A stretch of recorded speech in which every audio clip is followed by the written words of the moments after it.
The journey begins with our hero getting cornered by an entire pack of bloodthirsty wolves while holding absolutely nothing but a single axe in his right hand. The young warrior stands there, covered in blood, looking exactly like a menacing final boss. With calm focus, he takes down a few beasts and basically dares the rest to bring it on. Two massive wolves take that challenge personally and charge him at lightning speed. One of them manages to clip him, and while he is processing the sharp pain, the other wolf tries to land a lethal follow-up strike. Fortunately, our main character has insane reflexes, allowing him to stop them from turning him into absolute shreds. He sends one wolf for good and immediately begins swinging his axe at the remaining threat with terrifying aggression. But this creature is surprisingly resilient and barely even flinches. The brown-haired protagonist glares at the beast with pure cold hostility. He mutters that thanks to this fierce attack, he finally knows the letter he got was real, meaning he has no reason to let this monster live any longer. The intense future glimpse fades, bringing us back to our academy student Ian Perk. He is basically your average, incredibly laid-back protagonist who somehow survives entirely on vibes. He is a third-year student in the competitive swordsmanship department of the academy. Since midterms are finally finished, he is celebrating like someone who just broke out of prison. But his close friend Selene excels at completely killing the vibe. She quickly warns him against cheering too soon because final exams are still waiting to crush them. Meanwhile, his friend Leto is busy attempting to chug every drink in the tavern. He speaks up for Ian, suggesting she should let the guy enjoy a very rare academic victory. Ian admits he is just glad he passed, thanks to his footwork and horse riding, because his swordsmanship surely did not help.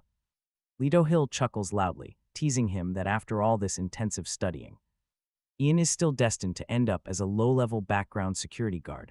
While the guys joke around, Selene continues her duty as the strict chaperone. She reminds them that these exams are absolutely brutal, since they study at the finest academy in the entire empire. These trials are never easy. Every single exam honestly feels like it shaves a few years off her actual lifespan. The three students bicker back and forth for quite a while before finally heading back, knowing morning classes await them.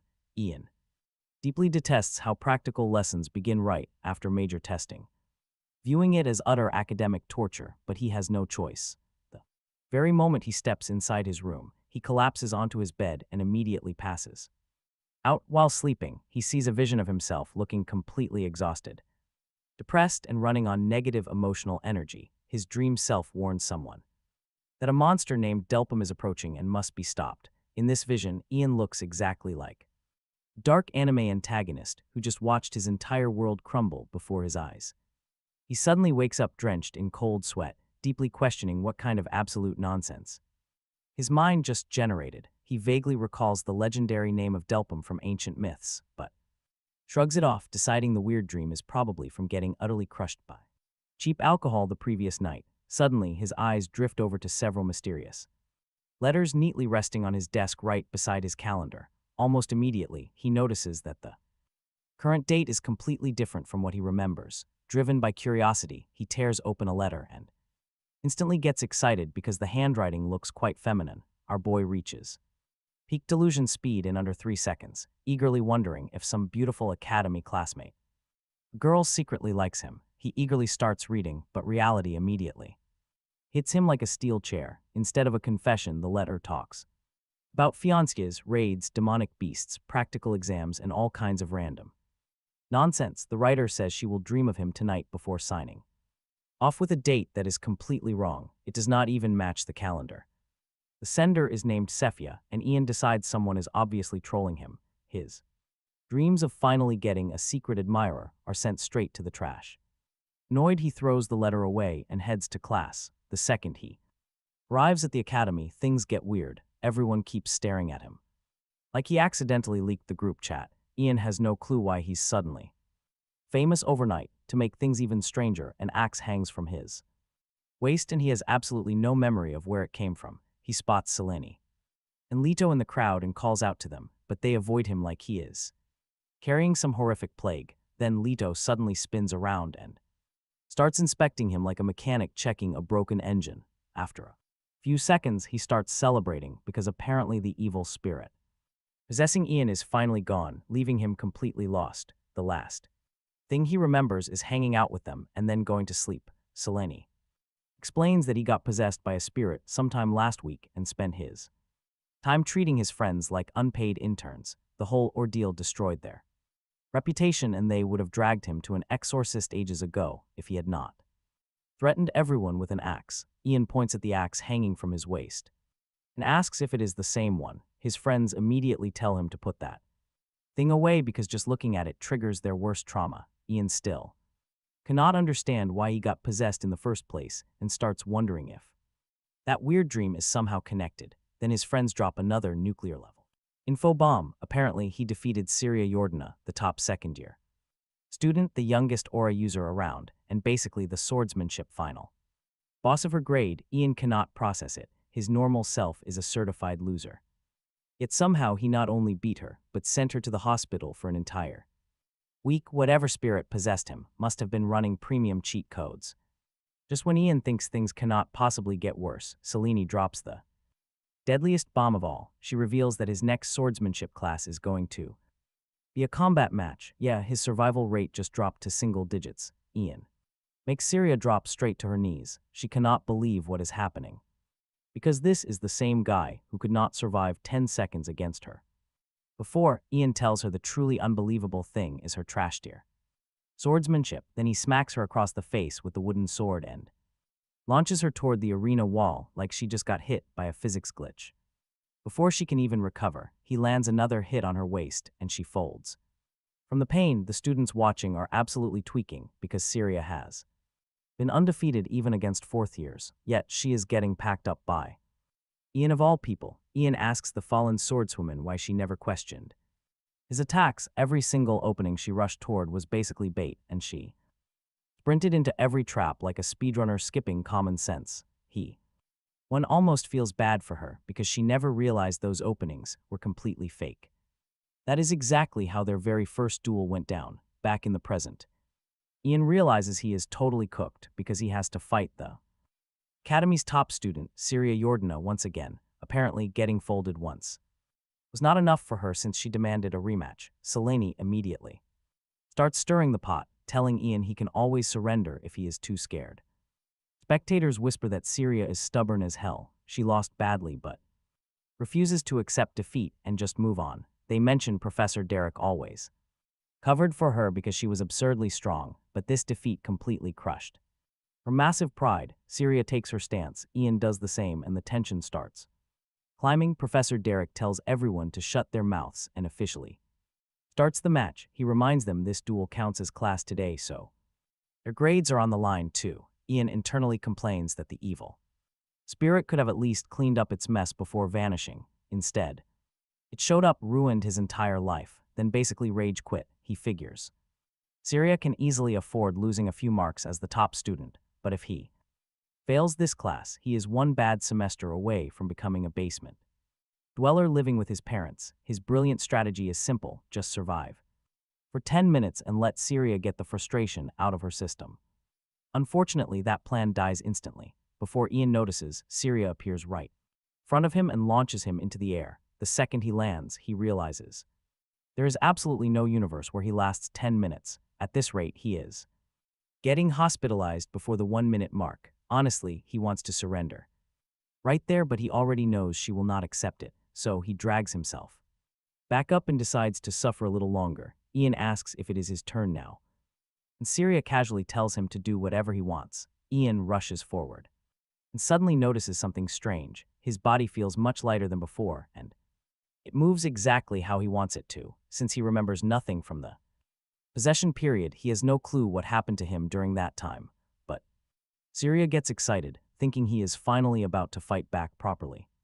Sadly for Ian, she dodges his attack with zero effort and instantly plants a brutal hit into his chest. He drops to his knees exactly the same way she did during their first duel. Syria is simply built different, asking him if he intentionally showed her those openings because last week he treated her like a training dummy. He immediately tells her to shut up about last week, because hearing about it one more time might actually make him crash out. That only makes her angrier. She demands to know whose fault it is that she has become The Academy's favorite joke, Syria lunges at him again and Ian raises his guard. He notices that his reaction speed and kinetic vision seem much better now, so maybe he can at least survive. Then she hits him, sending him crashing back to the floor anyway. From there, she keeps attacking nonstop, giving him no time to think. Somehow, he manages to keep up and block her strikes while defending. He notices she makes many unnecessary movements. Syria suddenly starts mocking him with his own words from their first duel. She repeats his advice about never charging into an opening because it might be a trap. Then she asks if that isn't exactly what he told her last week, which is why she wanted this. But right now, she's frustrated because he is fighting like absolute hot garbage compared to before. She keeps pushing him to get serious, but Ian is literally just trying to survive. As she charges yet again, he barely blocks her incoming strike at the absolute last second. Surprisingly, Ian realizes he has actually been holding his own for a while now. In his mind, this is plenty. If he simply throws in the towel now, nobody can blame him. He tried his best. Unfortunately, Syria ends up reaching a completely different conclusion. Seeing him survive this long convinces her that he is finally trying.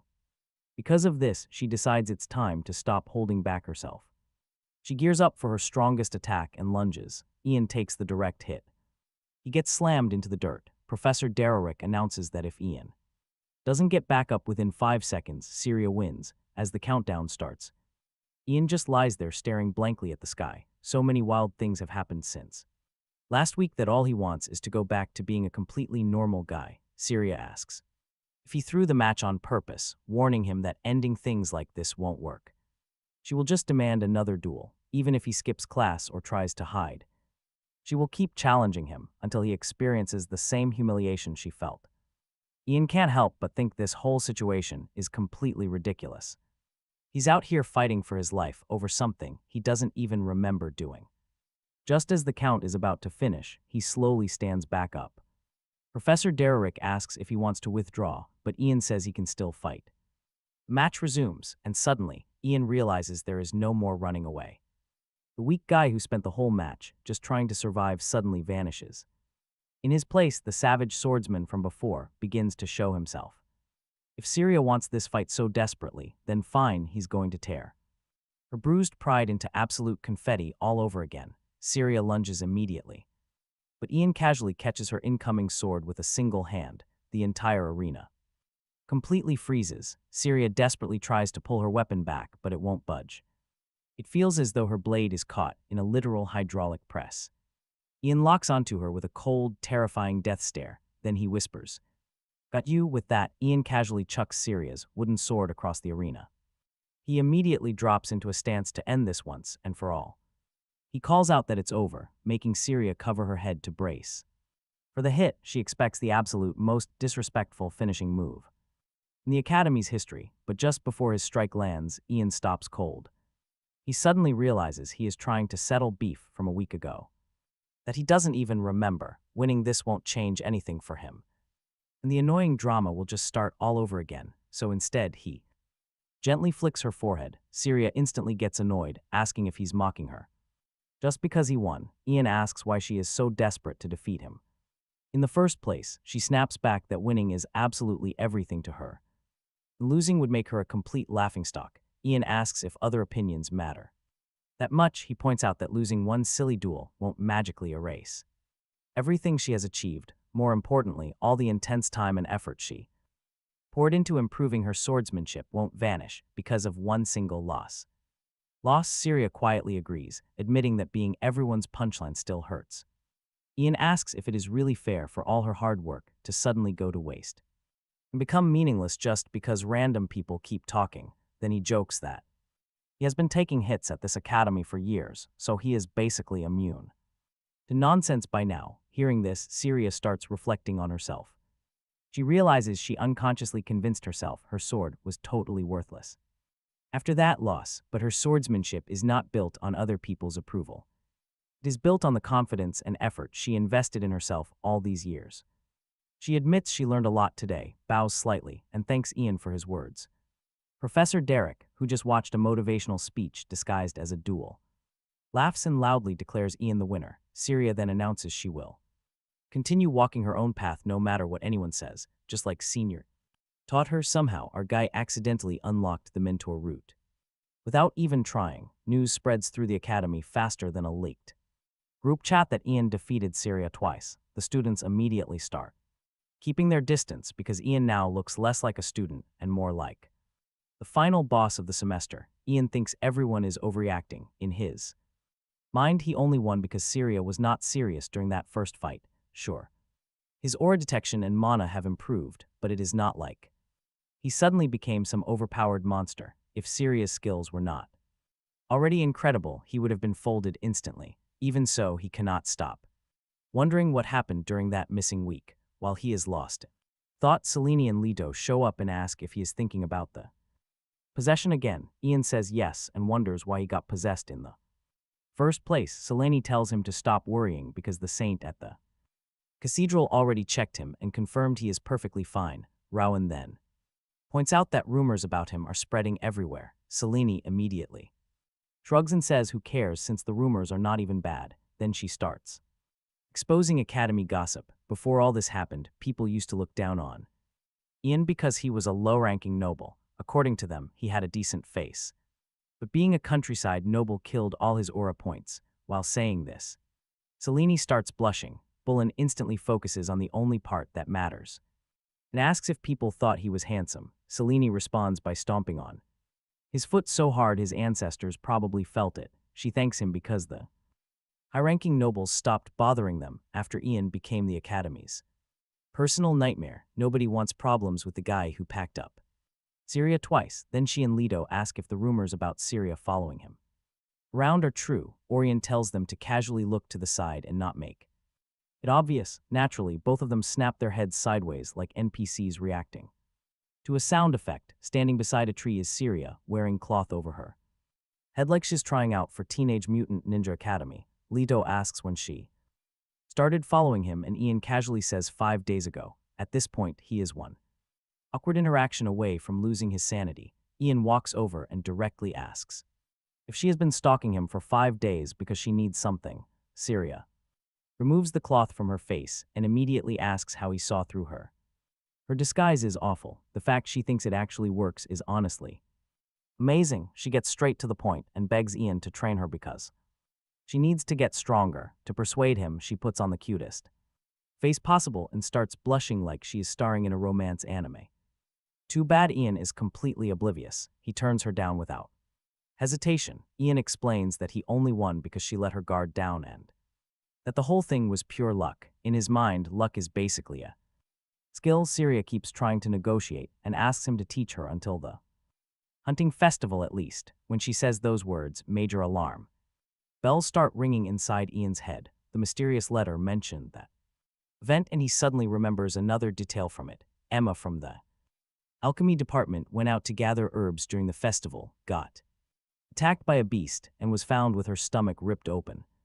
While Ian is busy connecting the dots, Syria keeps talking. She says there is no obligation to help her, but thanks to him, she remembered something important she needs to do. As she speaks, her face turns bright red. She is basically turning into Hinata from Naruto right in front of him. Ian, meanwhile, completely misses every single romantic flag being waved in his face. Instead, he tells her to ask Professor Derek for help because he is a much better teacher. Completely oblivious that Syria has fallen head over heels, suddenly runs off and tells his friends he has some urgent business to handle.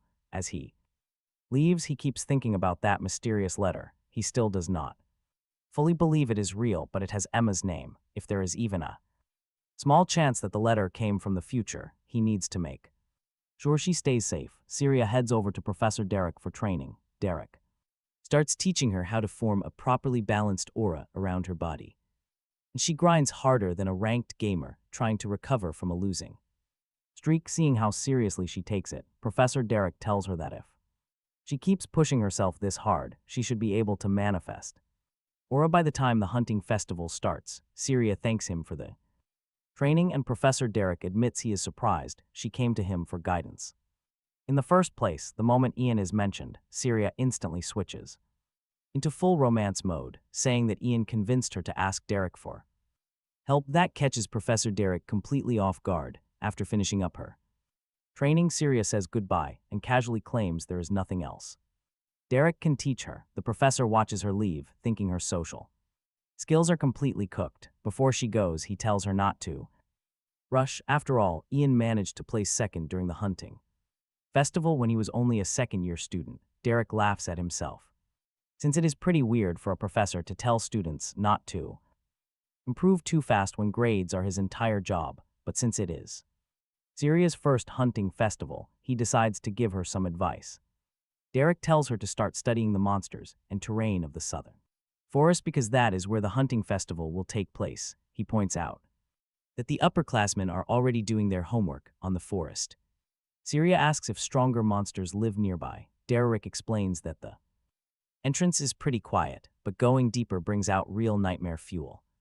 The monsters become, hearing that only makes Syria want to explore deeper next time. Derek immediately shuts her down, warning her never to go alone since records show that deadly beasts start appearing far more frequently before the hunting festival, and becoming monster food is generally terrible for any student's academic future. Meanwhile, Ian meets Emma. Hoping she knows something about Delilim, Emma immediately launches into full lore mode. She explains that at creation's dawn, the heavenly god Ars was born alongside light, while the evil god Alos rose from darkness. Together with the flow of time, Ars built the universe, establishing the law that time must flow from past to future. If that law ever broke, the entire world would fall into chaos. To prevent this, Ars placed strict restrictions on time itself, so any creature able to defy that order must be an enemy of the god, a ridiculously powerful entity like Delilm. After dumping all this heavy lore, Emma asks if he understands, but Ian's brain completely short-circuits. He nods yes, meaning absolutely not. Emma gets annoyed, reminding him she was the one who stayed up all night, got dragged out of bed, and had to explain all this nonsense. Plus, after disappearing for a whole month, Ian just barged into her room, kicked the door wide open, and said he was glad she was safe. Emma tells him he seriously needs some basic common sense, because whenever he focuses on a goal, his brain drops everything else functions. Ben apologizes for waking her and asks her to explain it in simpler terms without needing 3 massive mythology textbooks. Emma appreciates the apology and breaks it down to go against time itself. You obviously need absurd power. Ine nods along as Emma names the only candidate who could do that, Delilin, the terrifying servant of the evil god. Ian immediately asks if Delilim sent those letters. Emma looks at him like he is literally speedrunning stupidity, telling him he needs basic common sense. Ian gets annoyed, asking what she means, so Emma explains that if she had to guess, Delilim is the main suspect. The real problem is that nobody even knows if Delilim actually exists. Raiden then asks if maybe the evil god sent them. Emma immediately reminds them that nobody knows if he exists either. They are basically throwing wild theories at a wall, hoping something sticks. Emma tells Ian to head back to his room and keep that letter safe, since getting a message from the future should be completely impossible. Just as Ian turns to leave, Emma hands him 2 flasks. Naturally, he asks what they are, and Emma explains they are presents concealing potions she has been quietly developing, and asks him to test one. Ian immediately gets excited, asking if he will become invisible. Emma tells him to stop watching fantasy movies. It does not make him invisible, it simply hides the drinker's presence. Without waiting another second, Ian chugs the whole thing. Emma nearly crashes out because the potion is insanely expensive, and he just drank it like juice. Eager to run a real test, Ian tells Emma to close her eyes and try to sense him. He gets a bit excited, honestly feeling like a total ghost in the room. In his head, he is already imagining all the advantages this gives him. If he can stay completely hidden, he will basically be playing in total stealth mode. Meanwhile, everyone else acts like a basic NPC. Unfortunately, Emma immediately reaches out and grabs him by the collar. Shocked, Ian asks how she found him. Emma just looks totally done with life. She explains that while the brew erased his presence, it did not erase his body odor. Apparently, everyone has a unique scent they can't detect. In fact, she forgot that tiny detail when testing it on herself. Turns out her miracle invention gets completely hard countered by basic hygiene. Emma sighs, realizing she needs to tweak the formula. Ian suddenly remembers that Emma is actually quite capable on her own. Maybe he has just been worrying a bit too much about her safety. Before leaving, he warns Emma not to enter the forest alone right now. If she absolutely must go, she has to call him first. Apparently, the local monsters have been acting pretty strange lately. Emma agrees, immediately scheming on how to put Ian to work. He just nods. When Ian finally returns to his room, even more mysterious letters are waiting. Before he can process them, Leto storms in looking extremely annoyed. He demands to know where Ian vanished, leaving him with a furious sullen. Ian just asks if Leto knows how hard Emma roasted him over those letters. Leto responds with total confusion, saying he has no clue what letters he means. Instead, Leto just asks how Emma is doing. Ian sighs, giving up. He decides he will just tell Emma that Leto was the source anyway. Then he warns Leto not to casually drop death predictions on him next time. That is way too much to dump on someone. Leto is utterly baffled. He has absolutely no clue what Ian is talking about right now. Ian, meanwhile, remains utterly convinced Leto is the anonymous sender. But the problem is, Leto genuinely seems completely clueless about it. Getting pretty annoyed, Leto asks again how Emma is doing. Ian finally replies she is obviously fine. Seriously, how could she not be?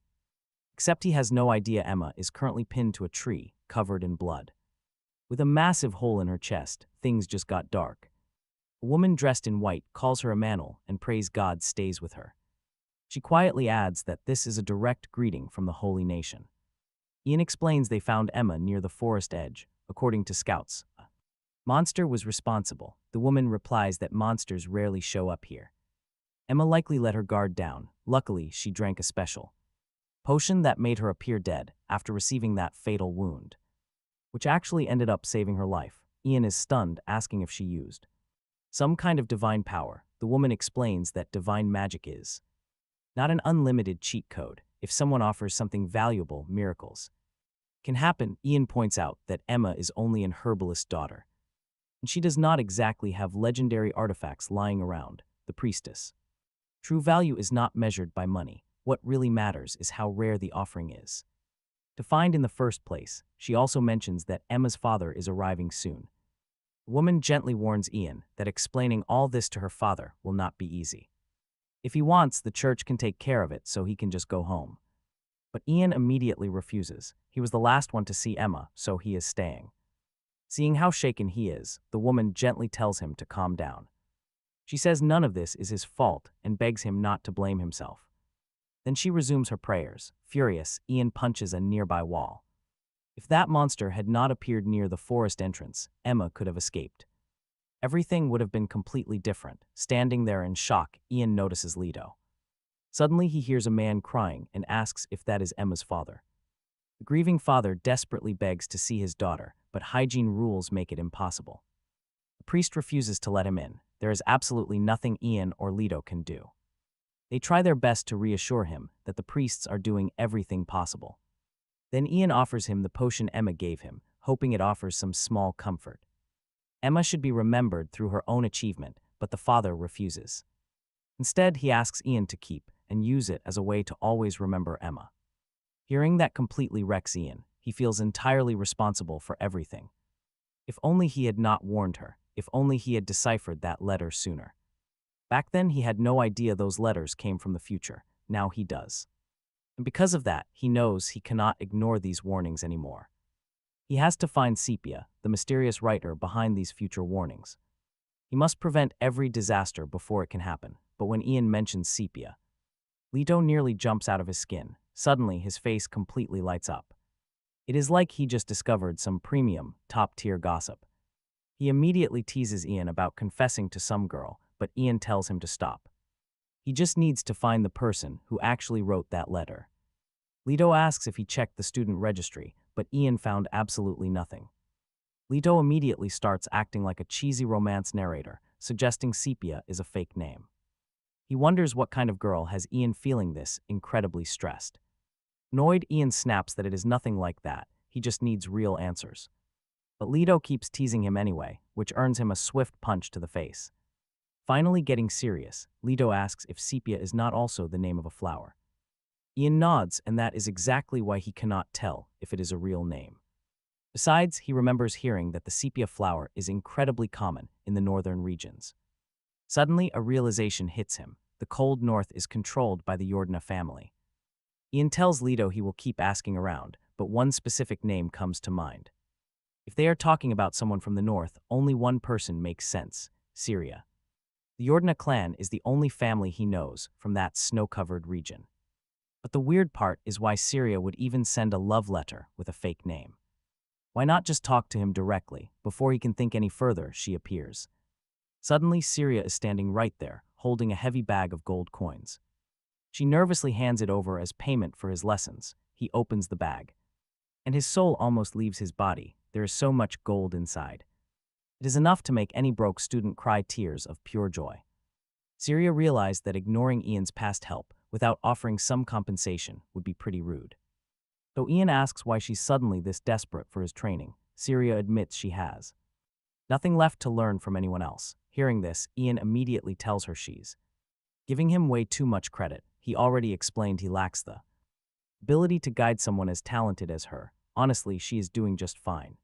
All on her own. He even insists that if she keeps improving like this, she'll reach incredible new heights during the upcoming hunting festival without his guidance. But Syria nervously whispers that if she misses this year's event, she will never get another chance. Hearing those words, instant alarm bells start ringing inside Ian's head. A mysterious future letter mentioned that Sepia participated in this exact festival. So before he can think twice, Ian suddenly grabs Syria by the shoulders, declaring they'll train together from now on, not because he's a generous guy, but because he must figure out if she's actually Sepia. Yet as time passes, Ian still can't determine if Syria is truly Sepia. But he does learn a few other things. For starters, her social skills are completely dead. There's a real reason people call her the rude Jordana. She genuinely has no idea how to talk to others. Second, she doesn't understand the basic concept of taking a rest. Ian knows that high nobles often train nonstop by chugging potions, and Syria is exactly that kind of maniac. When she gets hurt during a sparring session, she casually says a quick healing potion will fix her right up. Ian immediately steps in, warning her that's not how potions work. They heal cuts but don't cure exhaustion or muscular strain. That's why normal warriors pace themselves instead of actively speedrunning absolute burnout. During a break, Ian asks her about her earlier comment. Why exactly is this year's festival her very last shot? Syria explains that she absolutely must defeat a certain fourth-year student. Just because they are graduating doesn't mean her problem magically disappears. Ian points out the obvious solution. If beating them is that crucial, why not simply challenge them after they graduate? Syria rejects the idea instantly. The longer she waits, the lower her chances will drop. Ian asks her to explain. Syria points out that challenging the family's future head outside the academy would get her exiled instantly. That leaves Ian completely stunned. He asks if she's talking about the top student, Delphine Jordana. Syria confirms it. Delphine is her half-sister, and once she graduates, she will officially take over as the head of the Jordana house. But Ian points out that she'd still have chances even after Delphine graduates. Syria slowly shakes her head in bitter disappointment. Once Delphine leaves the academy, the power gap will become entirely impossible to cross, meaning her only chance to defeat her sister is right here, right now. Before graduation transforms Delphine into an untouchable final boss, Syria recalls one of the brutal times her older sister completely crushed her spirit. What should have been a simple duel turned into a masterclass in pain. Afterward, Delphine casually praised her courage for challenging her with 0 allies.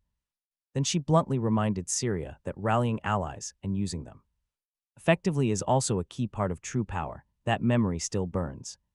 Because the entire Jordana family stands firmly behind Delphine, and as far as Syria is concerned, there is no way she will find any allies there. While pondering this, her gaze quietly drifts toward Ian. Could she actually make him her ally instead? Meanwhile, Ian is busy finishing up with her leg, wrapping a clean bandage around her leg, telling her she should be able to move properly now. Before long, the Academy's massive hunting festival finally kicks off. It is a colossal competition, and easily one of the school's most prestigious annual events, designed to test who can slay the strongest magical beasts. These wild creatures, roaming the vast southern forest, are left completely untouched during the entire Year just so the students can push their absolute limits against them now.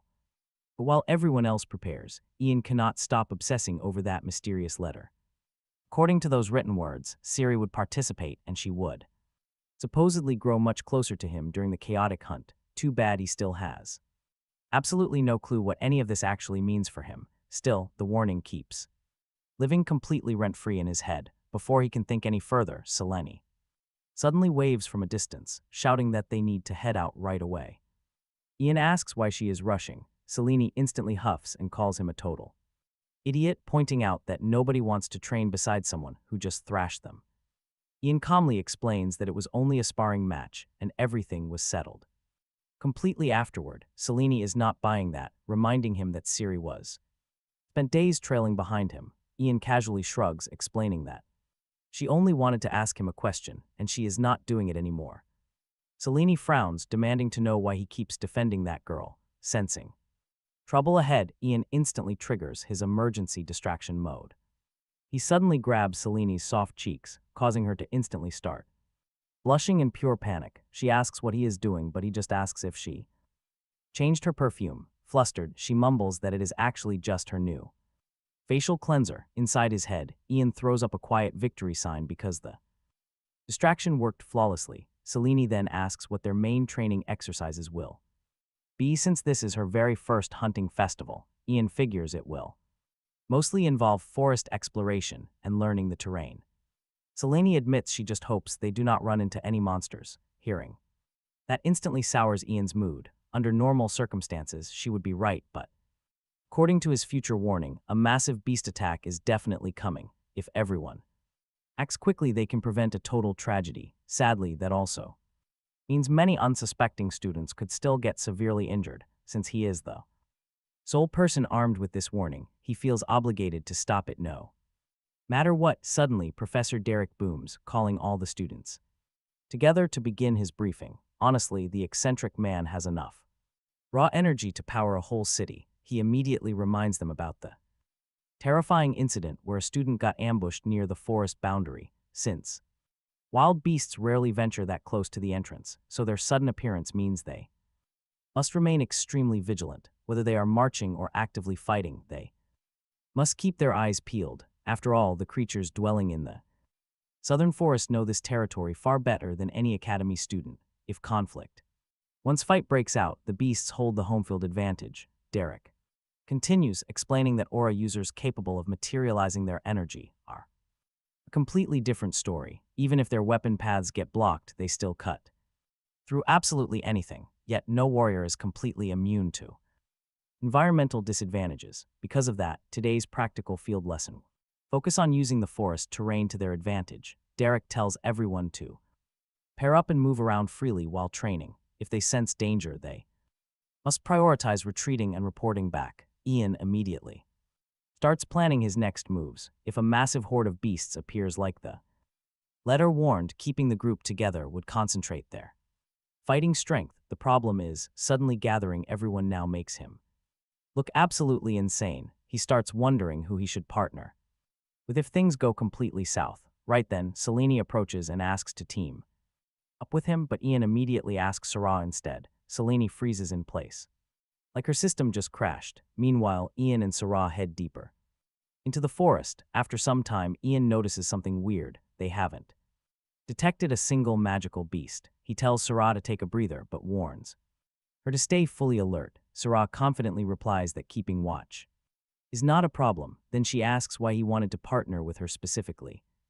Ian simply answers that it's because they're friends. The word hits Sarah harder than any physical sword ever could. She secretly feels thrilled hearing him call her his friend. Then she asks if she should offer something in return since they became close. Ian immediately tells her no, especially if she has to pay to be someone's companion. That's not friendship, that's just a business deal with extra steps.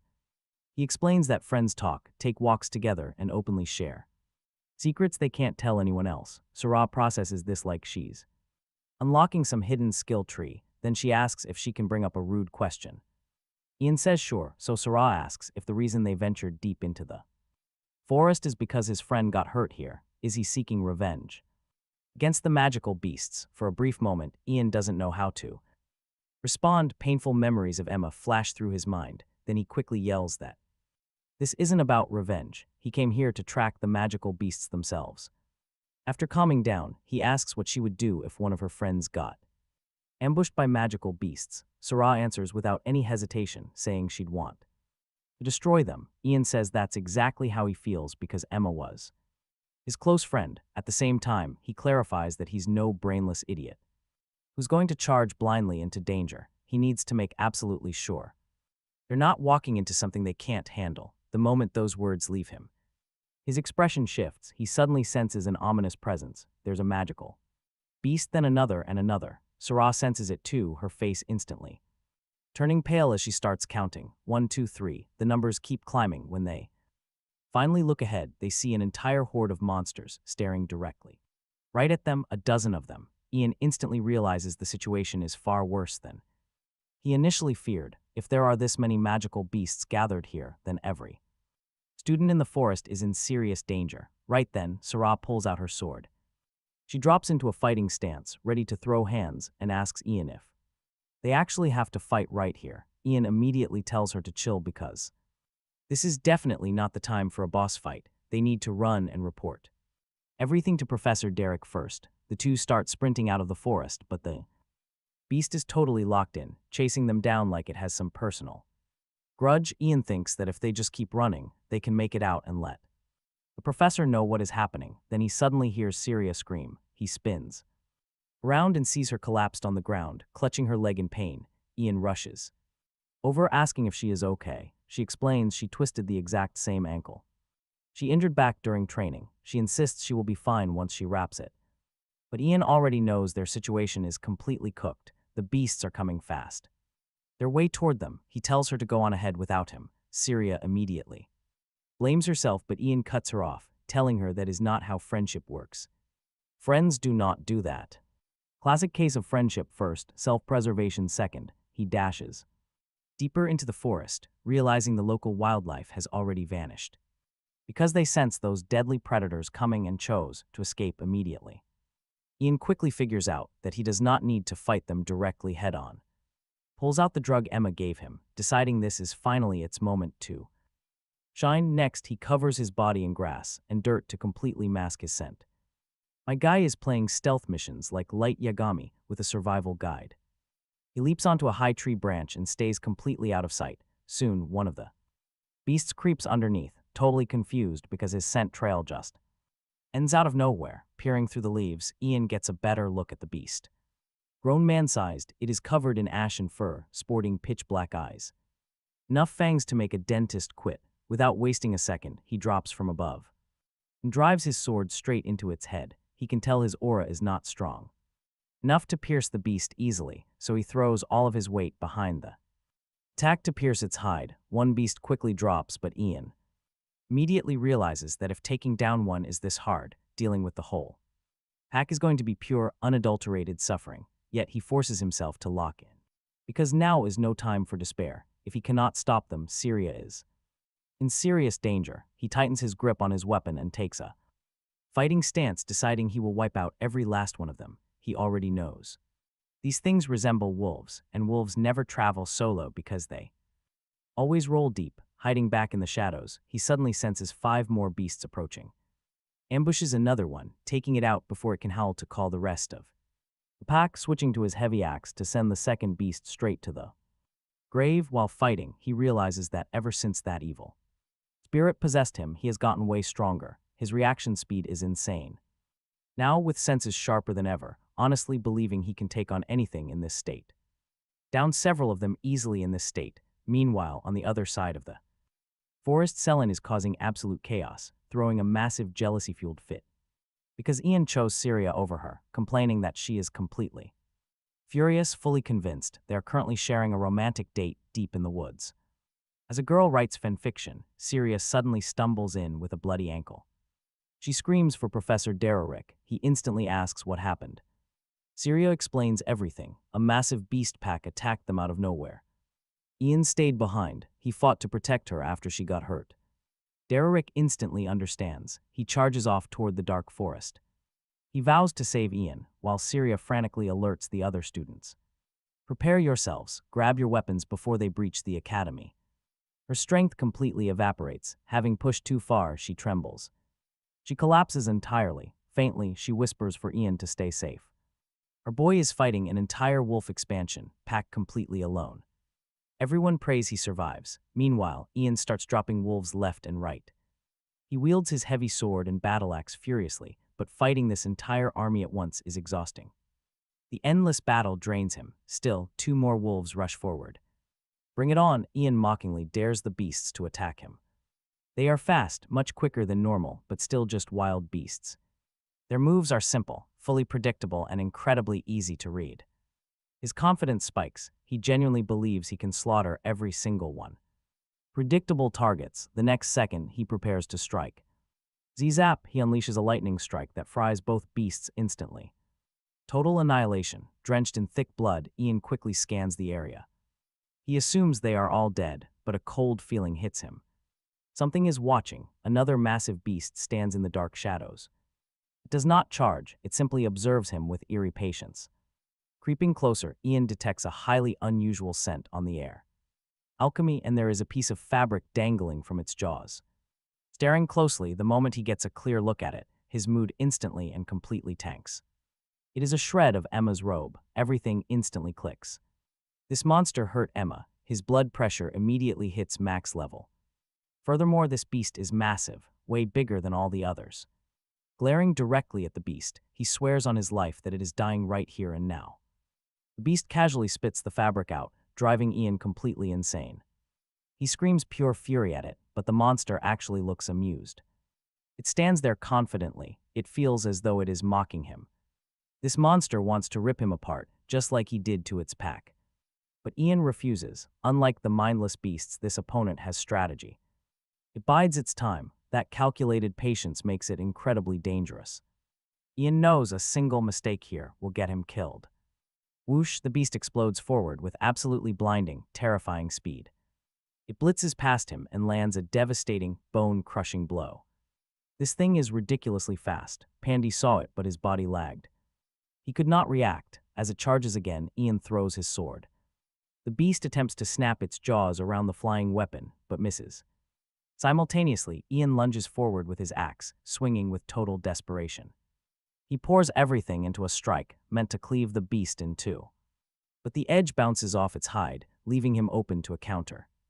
Escape its claws, pulling off wild acrobatic flips that would make a gymnastics master jealous. Ian watches the wolf flip around and basically decides this beast completely missed its calling. It belongs under a big top instead of deep in the woods. He even jokes about knocking it out to sell to a show later. As they trade blows, he notices some of the monster's teeth are cracked from biting his sword. Hey, at least that's one small victory. Unfortunately, things are still looking grim. He took a brutal, direct hit from its initial charge, leaving his body in pretty rough shape if the beast lands. Just one more of those insanely fast strikes, he is finished. It lunges forward again, claws flashing. Ian realizes he is losing badly on both speed and pure stamina. If this clash drags out any longer, things will end terribly. He needs to end this immediately, because the creature is clearly still just playing with him like some weak side quest target, so Ian starts weighing a highly dangerous strategy. He really wants to avoid it since it is incredibly risky, but his back is against the wall. Before he can move, the monster suddenly fires a massive energy beam. The devastating blast collides with his body, blowing him backwards straight into a thick tree trunk. The violent crash is absolutely brutal. Ian slumps down in pain while the predator slowly steps closer. At this point, the creature is not even hiding its dark intentions anymore. It strides forward, like it is about to blast a massive gaping hole straight through his chest. The monster has total final boss energy, and Ian's life bar is already flashing dangerously red, but Ian suddenly springs up and unleashes a fierce lightning strike from right below, finally tearing through its tough hide. Turns out he planned this entire bait strategy from the start. If he played weak, the creature would get arrogant, lower its defense, and expose its weak underbelly. The beast strolled right up, thinking it was about to easily crush its prey, completely oblivious to the danger. It is the one about to get destroyed. Ian channels pure thunder, and the massive monster finally collapses. Ian stares down at the lifeless body and basically tells it that it should have finished the job instead of playing with its food. That is exactly how it treated Emma, and now its own arrogance has sent it straight to the grave. The monster got taken down by its own ego, a truly pathetic skill issue. Meanwhile, Professor Derek is rushing toward the battlefield.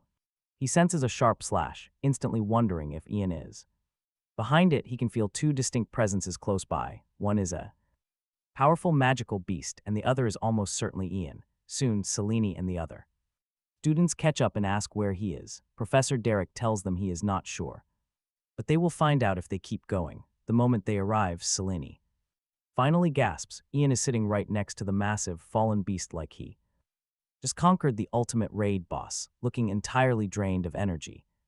He jokingly asks if they are all a bit late. The moment Selene sees him breathing, she instantly bursts into tears. Sometime later, Ian opens his eyes. Inside a peaceful temple, the saint explains that Professor Derek carried him there after he collapsed right after the duel ended. She also mentions he will be resting here to recover for some time. Ian looks back at the clash and realizes he survived on sheer luck. His massive gamble worked, letting him finally avenge Emma. But none of that changes the cold, hard truth. Emma is still trapped in a coma. Professor Derek points out that the beast was actually quite young for its massive size. If it had been fully grown, it would have slaughtered its prey without playing around. Hearing this makes Ian realize just how close he actually came to getting completely obliterated. A bit later, Leto strolls into the room and immediately calls him an absolute idiot. Zero greetings. Ian tells him if he only came to start trouble, he can just leave. Leto shrugs it off, calling Ian a patient who definitely has some major factory defects. Then he asks why our guy risked his life just to impress some girl. He also wants to know if Ian actually used the special potion he was given earlier. Ian confirms he did, explaining that the potion was the only reason he survived the encounter. Leto immediately points out the glaringly obvious flaw in that logic. If Ian had just given the potion to Syria and hidden her safely up a tree, he could have fetched Professor Derek himself without putting his own life on the line. Ian sighs and admits his friend is right, which instantly inflates Leto's massive ego. Seriously, this guy acts like he just single-handedly solved world hunger. He warns Ian to consult him first before pulling another ridiculously stupid stunt. Then Leto casually drops an absolute bombshell. Apparently, Syria is completely smitten now, and Leto even caught her lurking outside. Ian wonders why she does not just walk inside like any normal person would.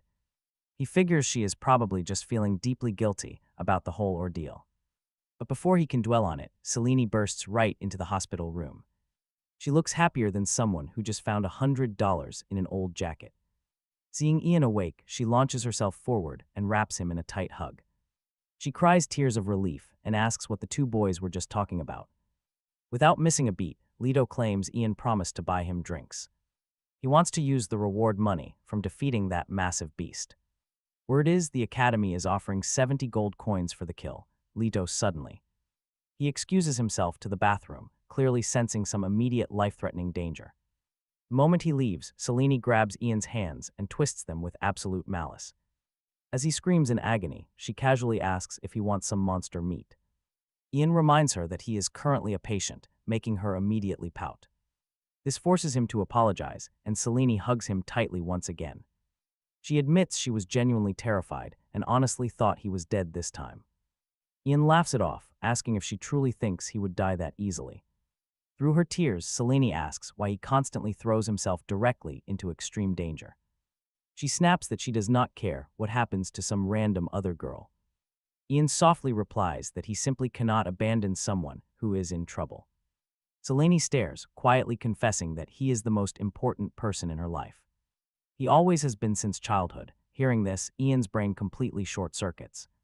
His childhood friend almost lost him, but now she is acting intensely emotional. She looks him in the eyes and begs him to take better care of himself. Holding his hand gently, she leans in closer and closer until she grabs his face. Ordering him not to move, she makes Ian blush like his system is overheating. Selene slowly leans in for a kiss, and right at that exact critical moment, Leto bursts back in. Honestly, this guy has the timing of a horror movie jump scare. Selene flinches at the noise and instantly leaps off the bed. She basically throws Ian away, as Leto offers a sarcastic apology. He says he feels just terrible for interrupting their heartwarming little moment. The sweet connection between his buddy and the junior he supposedly treats like family. Ian immediately starts questioning every single life choice that got him here. He wonders what on earth he was about to do with a girl he considers a younger sister. Selene completely malfunctions, screaming at the top of her lungs for everyone to forget this happened. Leto then gives Ian one final warning. If he plans on staying close to Syria, he better keep an eye on Selene too. Suddenly acting like a relationship guru, Leto explains that the world of girls is way more complicated than Ian could ever guess. Ian really should have listened, because those two girls ended up fighting over him. Now the academy students are looking down on Syria, calling her the rude Jordana. She basically becomes the school's favorite topic for daily gossip. Everyone knows she fled from the beast, despite being their top swordsmanship student. Wherever she walks on campus, people are snickering at her. They laugh and throw major shade, but she feels they aren't even wrong. It is true that she ran away, and that senior Ian saved her life. He was the one who defeated those beasts, a memory she keeps replaying. The absolute craziest part of it all is that he didn't even have to fight. It was her mistake, her responsibility, yet he stepped in to fight for her. Even when she begged him to run and leave her, he just refused. He told her friends don't do that, almost getting himself killed in the process. She keeps wondering why. Suddenly, Ian appears right behind her. He asks if she is meditating again, suggesting they go do something fun. She jumps, totally startled to see him showing up out of nowhere. Syria realizes he's the very first person she can truly feel comfortable around. She even said some pretty harsh things before, but he never got mad. He stayed quiet. Beside him, she can finally be herself. She realizes she doesn't want to lose him, finally understanding why he fought. He didn't want to lose her either, because friends protect each other. Friends simply don't get deleted. Suddenly, she snaps back. She realizes Ian isn't actually there, it was just her mind playing tricks. But as she enters the temple, she sees the real Ian waving at her. Nervously, she asks if he is doing okay, and he replies he's fine. He barely feels any pain, leaving her visibly shaking with pure relief. Ian admits he is glad she came, since Leto's study book is frying his brain. He's prepping for the exam. Syria quietly asks if he is angry with her. Ian looks totally confused. Why would he be mad when there is no reason? Her face instantly lights up as she asks if he's truly not mad. Honestly, she is showing more raw emotion here than a season finale. Ian tells her not to worry. Isn't it only natural for friends to help out? He then notices her bag, jokingly asking if it's another round of compensation. She quickly denies it, explaining it's actually a reward from Professor Derek. She hands the heavy bag over to Ian, who peers inside with a puzzled look. That is too much. Then he realizes Syria secretly added extra money. Ian tells her to take the extra amount back because her life is not something that can be bought with gold. As she reaches for it, she notices their hands touching and instantly blushes like her entire brain just overheated. Then Selene completely ruins the moment by barging in and loudly wishing Ian a good morning. Both of them jump in shock. Selene immediately looks disappointed, then shoves Syria with her shoulder, sending her crashing to the ground, before asking how he is doing. Ian stares in disbelief, asking why she would do that. Syria awkwardly says she will take her leave because her morning training is not finished. Selene calls her a rude and impudent brat. Ian instantly gets annoyed, demanding to know why she is acting like this. Seeing his reaction, Selene quickly switches gears, telling him to calm down. Then she starts chatting about what they should eat once he gets discharged. Ian suddenly remembers what Leto said, women are complicated. His bro might actually have a point. Meanwhile, Syria leaves, feeling deeply hurt by Selene's attitude. Things only get worse because the other students are now treating her like an eyesore. They want to completely destroy her reputation. One student even asks another if Syria should be crushed entirely and whether he agrees. Right here we meet a yellow-haired student named Tian. Tian says messing with the Jordanas is a terrible idea because if you make one wrong move, they will strike back. Suddenly, another student wearing a dark cloak joins the conversation and asks Tian and his friend if they want to hear something interesting about Syria Jordana. Tian says they are all ears. The cloaked student reveals that it is about Syria's birth. She confidently says they do not need to worry about any retaliation from the Jordanas, guaranteeing it herself.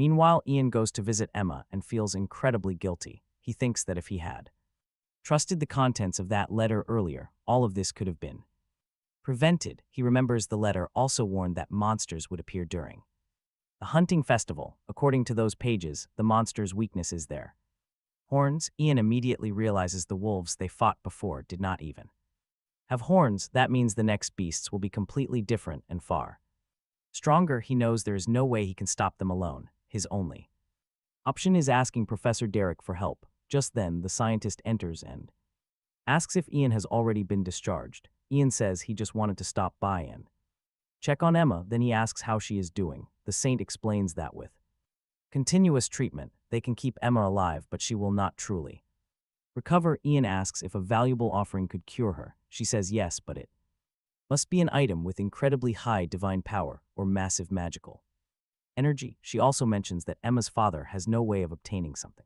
like that. He asks if offering a high-ranking magical beast would work. The saint says no, but an adult creature of the same species could be more than. After thanking her for the explanation, Ian leaves the temple. The saint watches him go, whispering that Emma will experience a miracle soon so they can watch over her together, but he just walks away. Ian thinks about the monster mentioned in the letter. It is powerful enough to be used as an. But Ian knows he can't handle anything that dangerous right now. So he decides to meet Professor Derek first, storming right into his room. He apologizes for barging in, but Derek just looks him up and down. The professor notes that Ian looks much better now, then asks what brings him here. Ian cuts straight to the chase, asking what happens if a stronger beast appears. He wonders if the academy can actually handle a threat worse than those wolves. Derek calls it a pointless question because a stronger beast simply won't appear. Ian is stunned by this blind confidence, reminding him how suddenly monsters spawned. Acting like nothing worse could possibly happen seems incredibly foolish right now. But Derek calmly explains that the chances of that are practically zero. At least that is how it works in the quiet southern forest. Beasts only form in areas heavy with raw, unrefined magic. Because of this, the Empire keeps a tight leash on all settled territories. Then he tests Ian, asking if he knows why they ignore this specific forest. Ian correctly guesses it is to leave room for the upcoming hunting festival. Exactly, Derek nods, keeping the monster population managed through student hunts. But Ian is not convinced and asks what if a strong beast somehow survives. Derek explains that truly massive beasts are impossible to miss. Their aggressive energy flares up constantly, practically begging for a fight. To hide a high-tier monster would need a unique cloaking ability. Hearing this, Ian feels a sudden knot tighten in his stomach, because he knows for a fact that a stealthy monster is out there. Derek shrugs, saying the whole point of the festival is a challenge anyway. So what if a dangerous monster does decide to show its face? Ian fires right back, asking if the lives of the students mean nothing to him. Derek sighs, explaining that Ian has completely misunderstood his point. The goal of this event is to test and grow their real combat skills. Teachers can't just step in and baby the students every single time. Ian realizes the school's plan is to wait until everything is actively on fire. The professor will not take any preventative action before a tragedy happens, which means Ian has to take matters into his own hands. Meanwhile, Ty and his annoying group spot Syria getting lunch in the cafeteria. One of them points, calling her out loudly as the rude girl. Syria hoped they had finally given up, but these guys love starting drama. She decides to ignore them and keep moving, but they aren't done yet. One of them asks if she's the one who grew up motherless. That nasty comment instantly makes her freeze, turning around to face them.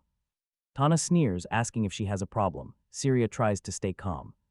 She has no clue how they found out, but trash like them isn't worth it. Kinton mocks her silence, telling her to keep acting like a proud genius. Then he deliberately slams his elbow right into her shoulder. Her lunch plate crashes onto the hard floor, shattering into tiny pieces. Syria's eyes turn cold. This guy just unlocked a quest he's not ready for. Meanwhile, Ian's stomach is rumbling, thinking about how starved he is. Bland hospital food has been his entire diet, and he needs real meat. While wandering through the academy, Ian overhears some students gossiping about Syria. They whisper that she just stormed out of the cafeteria, practically shaking with rage. One student wonders if it is safe to gossip about the powerful Yordana family. Another snorts, so what? He heard Syria is a complete disgrace to her house. All because her mother apparently came from a lower class, of all things. If the family gets involved, these ugly rumors will only spread across the empire. Someone else chimed in, if anyone actually defended her, it would be Ian. Speak of the devil, the next second, Ian Purkis himself walks right up. A terrified student immediately points him out to the group, completely trembling. Ian glares back with a cold look that says they messed up big time. He quietly asks what was just said, and the guy immediately begins to tremble. Muttering it was nothing, he suddenly claims the weather is absolutely beautiful today. But when he turns to his friends for backup, he finds they already vanished. Talk about getting abandoned faster than a cheap horror movie extra. Ian places a heavy hand on his shoulder and politely asks for chat. Flash of a savage grin, and Ian says he has quite a few questions. After a quick interrogation, Ian learns the exact rumor spreading through the academy. Everyone believes Syria ran away like a coward, abandoning her friend in danger. In reality, she was only running to find a professor to help. Ian asks Leto why everyone is praising Tenard instead, and Leto keeps it simple. This version of the story just sells better to the public. An arrogant high noble flees, while a lower-ranking student slays the beast. Leto points out there is no gossip juice here. Ian asks who started it. Leto tells him to drop it, the noble crowd will not listen anyway. Ian sighs, wondering if Syria really refuses to deal with commoners. Correcting this massive mess is going to be almost entirely impossible. Leto explains that these terrible rumors about Syria are spreading like wildfire. Tenard insulted her first, and now the rest of the school repeats the nonsense. Ian notes that he already terrified a few gossiping students into silence. Leto asks what year they were in, and Ian answers they were second years. Leto points out that this level of systematic harassment implies a mastermind. Someone is definitely pulling the strings from the dark, orchestrating this entire smear campaign like some low-budget final boss. Ian asks if Tenard is the one behind it, but Leto quickly disagrees. A simple frontier noble does not have that kind of massive influence. It is far more likely that a bigger player is pulling the strings. Someone with a massive information network who knows Syria's family secrets. Hearing this, Ian stands up. If that is really the play, then fine. Step 1 is simple. They need to completely fold Tenard and his lackeys. It is time for a little clown cleanup. Later, Ian finds Syria. He approaches Syria, asking if she is doing all right after the recent cafeteria mess. Syria turns around, and Ian instantly freezes in complete shock. Sticky juice drips from her hair. He asks what happened. Syria recalls returning to the cafeteria, where 2 students confronted her. They began mocking her lineage, sneering about her mother coming from the lower class. She stands completely frozen in shock, immediately wondering. They even heard about her mother, turning toward them with a terrifying glare. The 2 idiots mockingly ask why she has that face, since they only mentioned a low-class woman. They assume the insult hits a bit too close to home. The disrespect is at an all-time high, and she instantly charges at them. But one student quickly casts earth magic, trapping her in place. She tries shifting her weight to her other foot, but they trap her yet again. She loses her balance, crashing to the ground as they dump juice all over her head, offering a mocking apology. These guys are cruising for a bruising. Syria realizes they must have set this trap right after leaving the cafeteria earlier. This was no accident. These clowns planned everything. She wants to fight back, but after causing trouble before, she hesitates, completely torn on whether she should retaliate or not. Hearing this, Ian completely snaps, demanding to know if they did all that for no reason. Syria explains they technically had won. They claim she insulted them, then offered a fake apology afterward. They pretended everything was an accident, never mentioning her name directly. Tears streaming down her face, she confesses she just wanted to protect her family. She quietly thanks Ian for listening, admitting it brings her some comfort. But Ian looks at her, stating she is clearly not okay. Syria insists she is, simply because Ian is standing by her side, but Ian refuses to let this slide. His patience has officially run dry. Meanwhile, the students who poured juice on Syria report back to Tian, proudly bragging. Tian asks if they actually went that far. One of them proudly boasts that he gave the girl a luxury shower she could never afford. The whole squad bursts out laughing like they accomplished some grand feat. But then Tian notices someone approaching, and his smile instantly vanishes. It is Ian. The arrogant students casually ask if he needs something. Ian calmly demands to know where they heard about Syria's private life. One of them smirks, asking if Syria is his girl, refusing to share anything. But Ian responds instantly, planting a heavy fist right into his face. The bully gets slammed hard into the dirt before he can even finish his sentence. Furious, he yells out, asking if Ian has lost his mind, and calls him a low-ranking noble. Blood pours from his nose as he threatens that Ian's family is going to pay, but Ian is completely unfazed. He swings his sword, sending the arrogant punk flying into a wall. Another idiot rushes in to punch him, but Ian effortlessly slams him to the ground. The bully gets folded instantly. Tian silently watches the entire clash and notes he never expected Ian to interrogate them so directly. He looks ready to beat them to a pulp if they do not apologize right now. Looking around, Ian notices that they all carry swords. That means the magic user must be the same guy he defeated earlier. Now Tian is the only real threat remaining, as the number 1 student in the swordsmanship department. Taking him down won't be easy. But Ian decides there's no point in stressing over the minor details. At this stage, his plan is dead simple: beat up everyone standing in front of him and worry about the rest later. It is a certified brute force strategy. Suddenly, 3 students charge at him at once. Ian feels like his skills have improved so much recently that dealing with these guys should be easy work.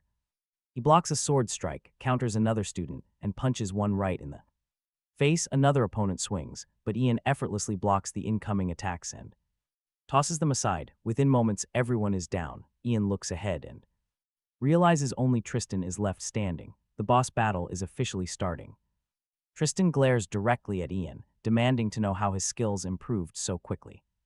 He mentions that during their training session this morning, Ian even received some special medicine from Uedina. Then he draws his sword and takes a fighting stance. Ian immediately calls him a sly little rat, questioning how he even knew about their training. Tristan smirked, saying Ian has been attracting way too much attention. After all, he is the guy who beat a Uedina twice.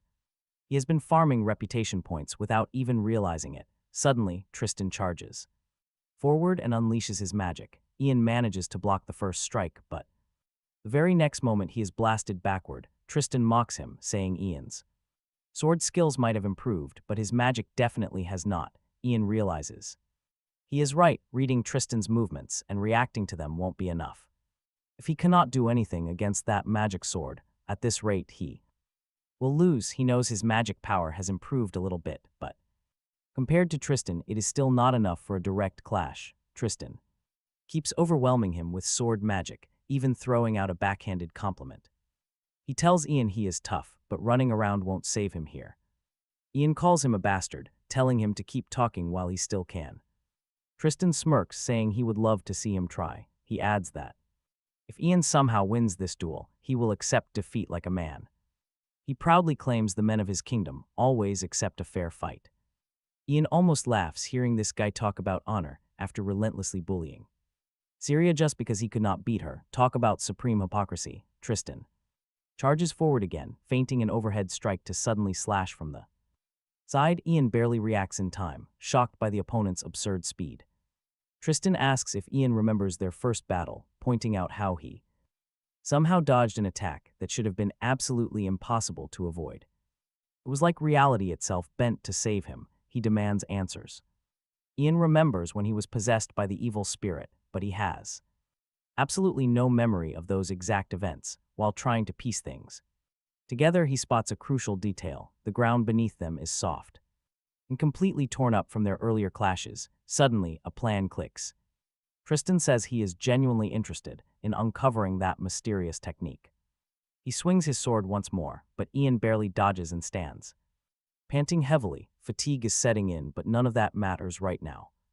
He just needs Tristan to charge one more time. Tristan takes the bait and lunges forward, screaming that he will finish him before the strike lands. Ian moves first, dodging ahead of time to slam his axe directly right into Tyne's face. Yet somehow, even after taking that hit, Tyne remains standing. Ian instantly realizes this guy is an absolute beast, not about to give him a single second to recover. Ian tackles him, slamming him hard onto the dirt. Mounting him, he screams at the loudmouth to stop his whining and shut up.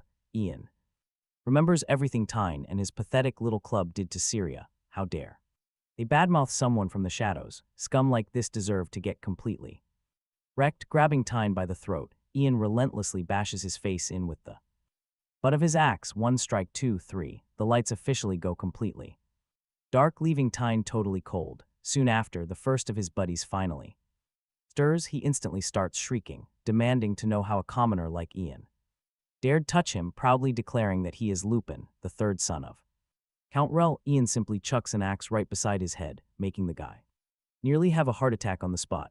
Ian asks if he wants to be pulverized. Next, now that the coward is awake, Ian cuts straight to the chase. He demands to know who leaked those rumors about Syria. The terrified noble instantly breaks under pressure, whimpering that a green-haired girl gave them the dirt. That is seriously all he knows. No names, no origins, absolutely nothing else about her. Ian tightly grips his shoulder, warning the snob to permanently tattoo this warning into his brain because he won't get another chance. The kid nods so violently his head might pop off. Satisfied, Ian figures that Syria will finally be left in peace by these clowns. If they ever think of mocking her again, they'll remember an absolute psycho named Ian is ready to drop in and send them straight to the emergency room. Still, one problem lingers. Some coward is actively feeding these lies about Syria from the shadows. Ian swears that once he tracks down that rat, they are getting crushed. As well, talk about a major side quest unlocked. Meanwhile, Syria heads to the training grounds hoping to find Ian, but the boy is nowhere to be seen. Of course, she has zero clue. He spent his entire yesterday running a brutal campaign just to protect her honor. As she searches, she catches some snide whispers, calling her a pathetic orphan. Turning slowly, she glares right back, but the students just double down, smugly asking why she is staring like that. They taunt that she can't exactly run home crying to her mommy. Hearing those words instantly makes her blood boil, but she forces herself to hold back. Still, one loudmouth smirks, pointing out her rage and mocking her glare. The other sneers that it must be because she lacks any proper upbringing. He goes on to say, she probably only got half of one. Their absolute disrespect knows no bounds at all. But right then, a heavily bandaged Tyne approaches, telling the instigators to drop it. The bullies look totally confused, while Tyne stares directly at them, warning them to quit talking trash unless they want to end up looking like him. The punks instantly start sweating, claiming this is all a huge misunderstanding and that they were only talking about a random acquaintance. Tyne snaps back, telling them to cut the crap. That lunatic Ian Peruse didn't give his squad a single second to explain either. The group looks at Tyne and his mangled friends, asking if that lunatic really did all this. The two snobs who just insulted Syria instantly begin to tremble. Reality.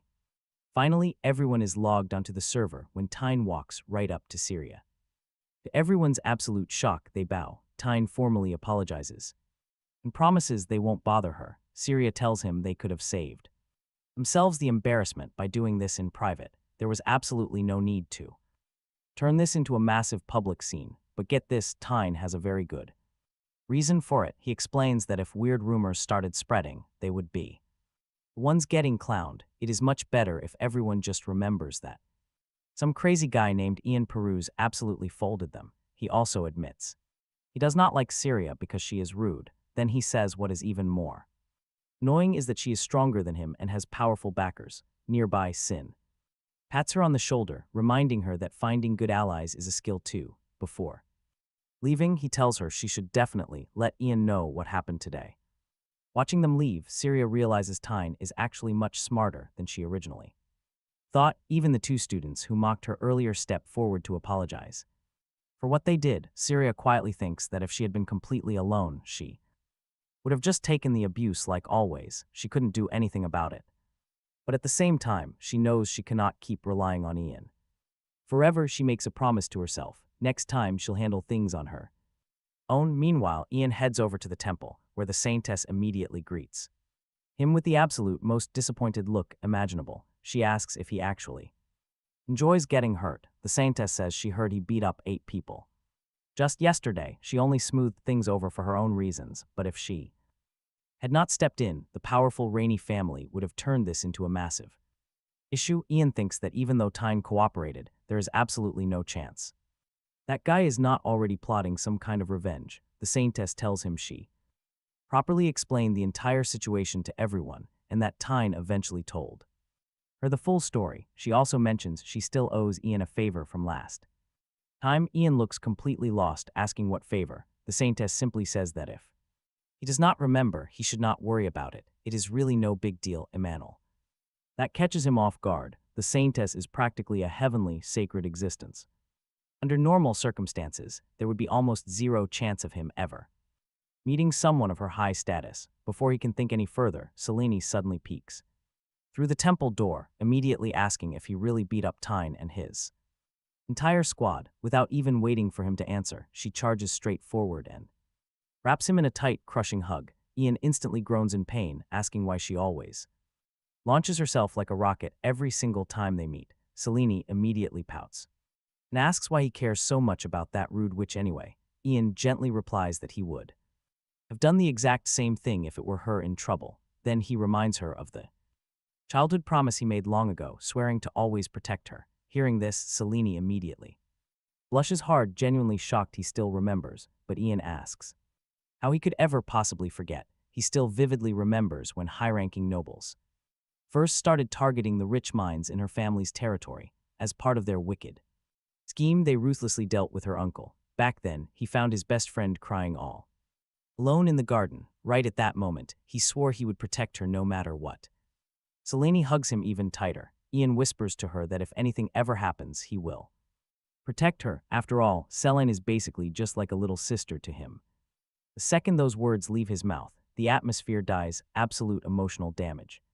Selene immediately gets incredibly angry and kicks his leg, complaining about his lack of awareness. They were finally having a nice, intimate moment, and he somehow managed to ruin it. Ian has no idea what he did wrong. Seriously, this guy is completely hopeless. He asks what he even said this time, but Selene insists she is totally done. Explaining things to an idiot like him is pointless. Once calm, she shifts topics. She brings up something serious. Just like Leu, she suspects there is a mastermind. Someone is pulling the strings behind everything happening to Syria, and Ian wants some answers. Selene thinks they can easily rule out the second years from the suspect list. This is not just one random bully. Multiple groups are taking turns targeting her. That leaves the first-year students and the fourth-year students as the only possibilities. But the first years barely even interact with Syria, so they are out. Which leaves only one logical conclusion: the mastermind has to be a fourth year. Selene advises Ian to contact Leto immediately, since he has connections all over the academy. He can investigate properly, and Ian starts connecting all the clues. The rumor source is likely a high-ranking fourth-year student. They have green hair and hold enough influence to manipulate public opinion. Suddenly, the suspect list for the academy mastermind becomes a lot shorter. Now all that is left is finding the culprit hiding behind the curtain. Our boy is entering detective mode. Honestly, I love seeing him like this. Ian hits her with a quick good job, and she fires right back. Wishing him the same, Ian then remembers he completely sidelined the mystery letter. Syria's chaotic situation had kept him way too busy. He tells her he has some business to handle and is about to head out. But before he can even finish his sentence, Syria grabs his sleeve. She acts like she just activated a hidden side quest, asking him for breakfast. Ian agrees and says they can head out after grabbing some food together. Unfortunately, the universe decides happiness is completely illegal because Selene arrives. She arrives right on cue to sabotage the entire vibe, calling Ian a lousy senior. He immediately glares at her, wondering who exactly she is calling lousy. Meanwhile, Syria politely greets her, but Selene only asks about their breakfast. She instantly grabs Ian's arm and insists they go eat together as usual. The major problem here is that there is absolutely no usual breakfast routine between them. Selene is literally out here manufacturing completely fake memories at this point. Ian looks totally confused since they never eat breakfast together.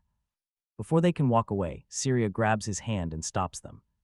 Selene immediately goes full jealous girlfriend, asking Syria what she wants with her man. She snaps that Syria is getting way too comfortable around Ian lately. Then she drops a nasty, passive-aggressive jab, claiming Ian only hangs out with her out of pity. He supposedly only feels bad because Syria has no friends, but Ian immediately interrupts her. He cuts her off, stating he never said anything remotely close to that. Syria decides it is time to stop playing nice and strikes right back. She points out that Selin does not actually seem like a very good person at all. She reveals that Selin is one of the people talking trash behind her back. She tries to make her look like the villain, so Syria asks if she is wrong. Then, she casually starts cooking Selin with pure psychological damage, saying it is embarrassing how obvious Selin's inferiority complex is. She even makes a mocking face, asking if Selin actually believes Ian only pays attention to her. Out of pity, if that is the case, maybe she should just stay pitiful. Forever to keep him by her side. Yeah, that comment hits like a critical hit. Selin immediately gets mad and draws her sword. Syria says go ahead because she has been trying not to crash out this entire time. These two are literally one single insult away from turning breakfast into a total boss battle. Ian immediately shuts the whole thing down and tells both of them to leave him alone for a bit. Just like that, both girls switch from battle mode to sad puppy mode. The emotional whiplash is actually insane. Later on, Ian meets up with Leto and tells him everything that happened with Selin and Syria. Leto immediately understands exactly why Ian abandoned those two back there. Ian explains that Syria started getting angry, and then Selin started saying weird stuff until eventually he got annoyed too. Leto says that is a pretty luxurious problem to have since two beautiful girls are basically fighting over him. Ian tells him to shut up unless he wants a free facial reconstruction. Leto unfortunately values comedy over survival and keeps talking anyway. Leto says Selin is probably dealing with a lot of mixed feelings because she suddenly got a rival out of nowhere. Ian asks what he is talking about, so Leto calls him an idiot because he somehow cannot see the giant neon signs pointing toward both girls liking him. This guy's romance awareness is genuinely running. On Windows 95, Ian immediately changes the subject and asks about the Leto sighs and tells him to stop rushing because it will take about a week. He reminds Ian that he has ex-girlfriends, current girlfriends, and basically his entire household searching for that green-haired girl. Bro has assembled the Avengers of Gossip Gathering. All Ian has to do is wait.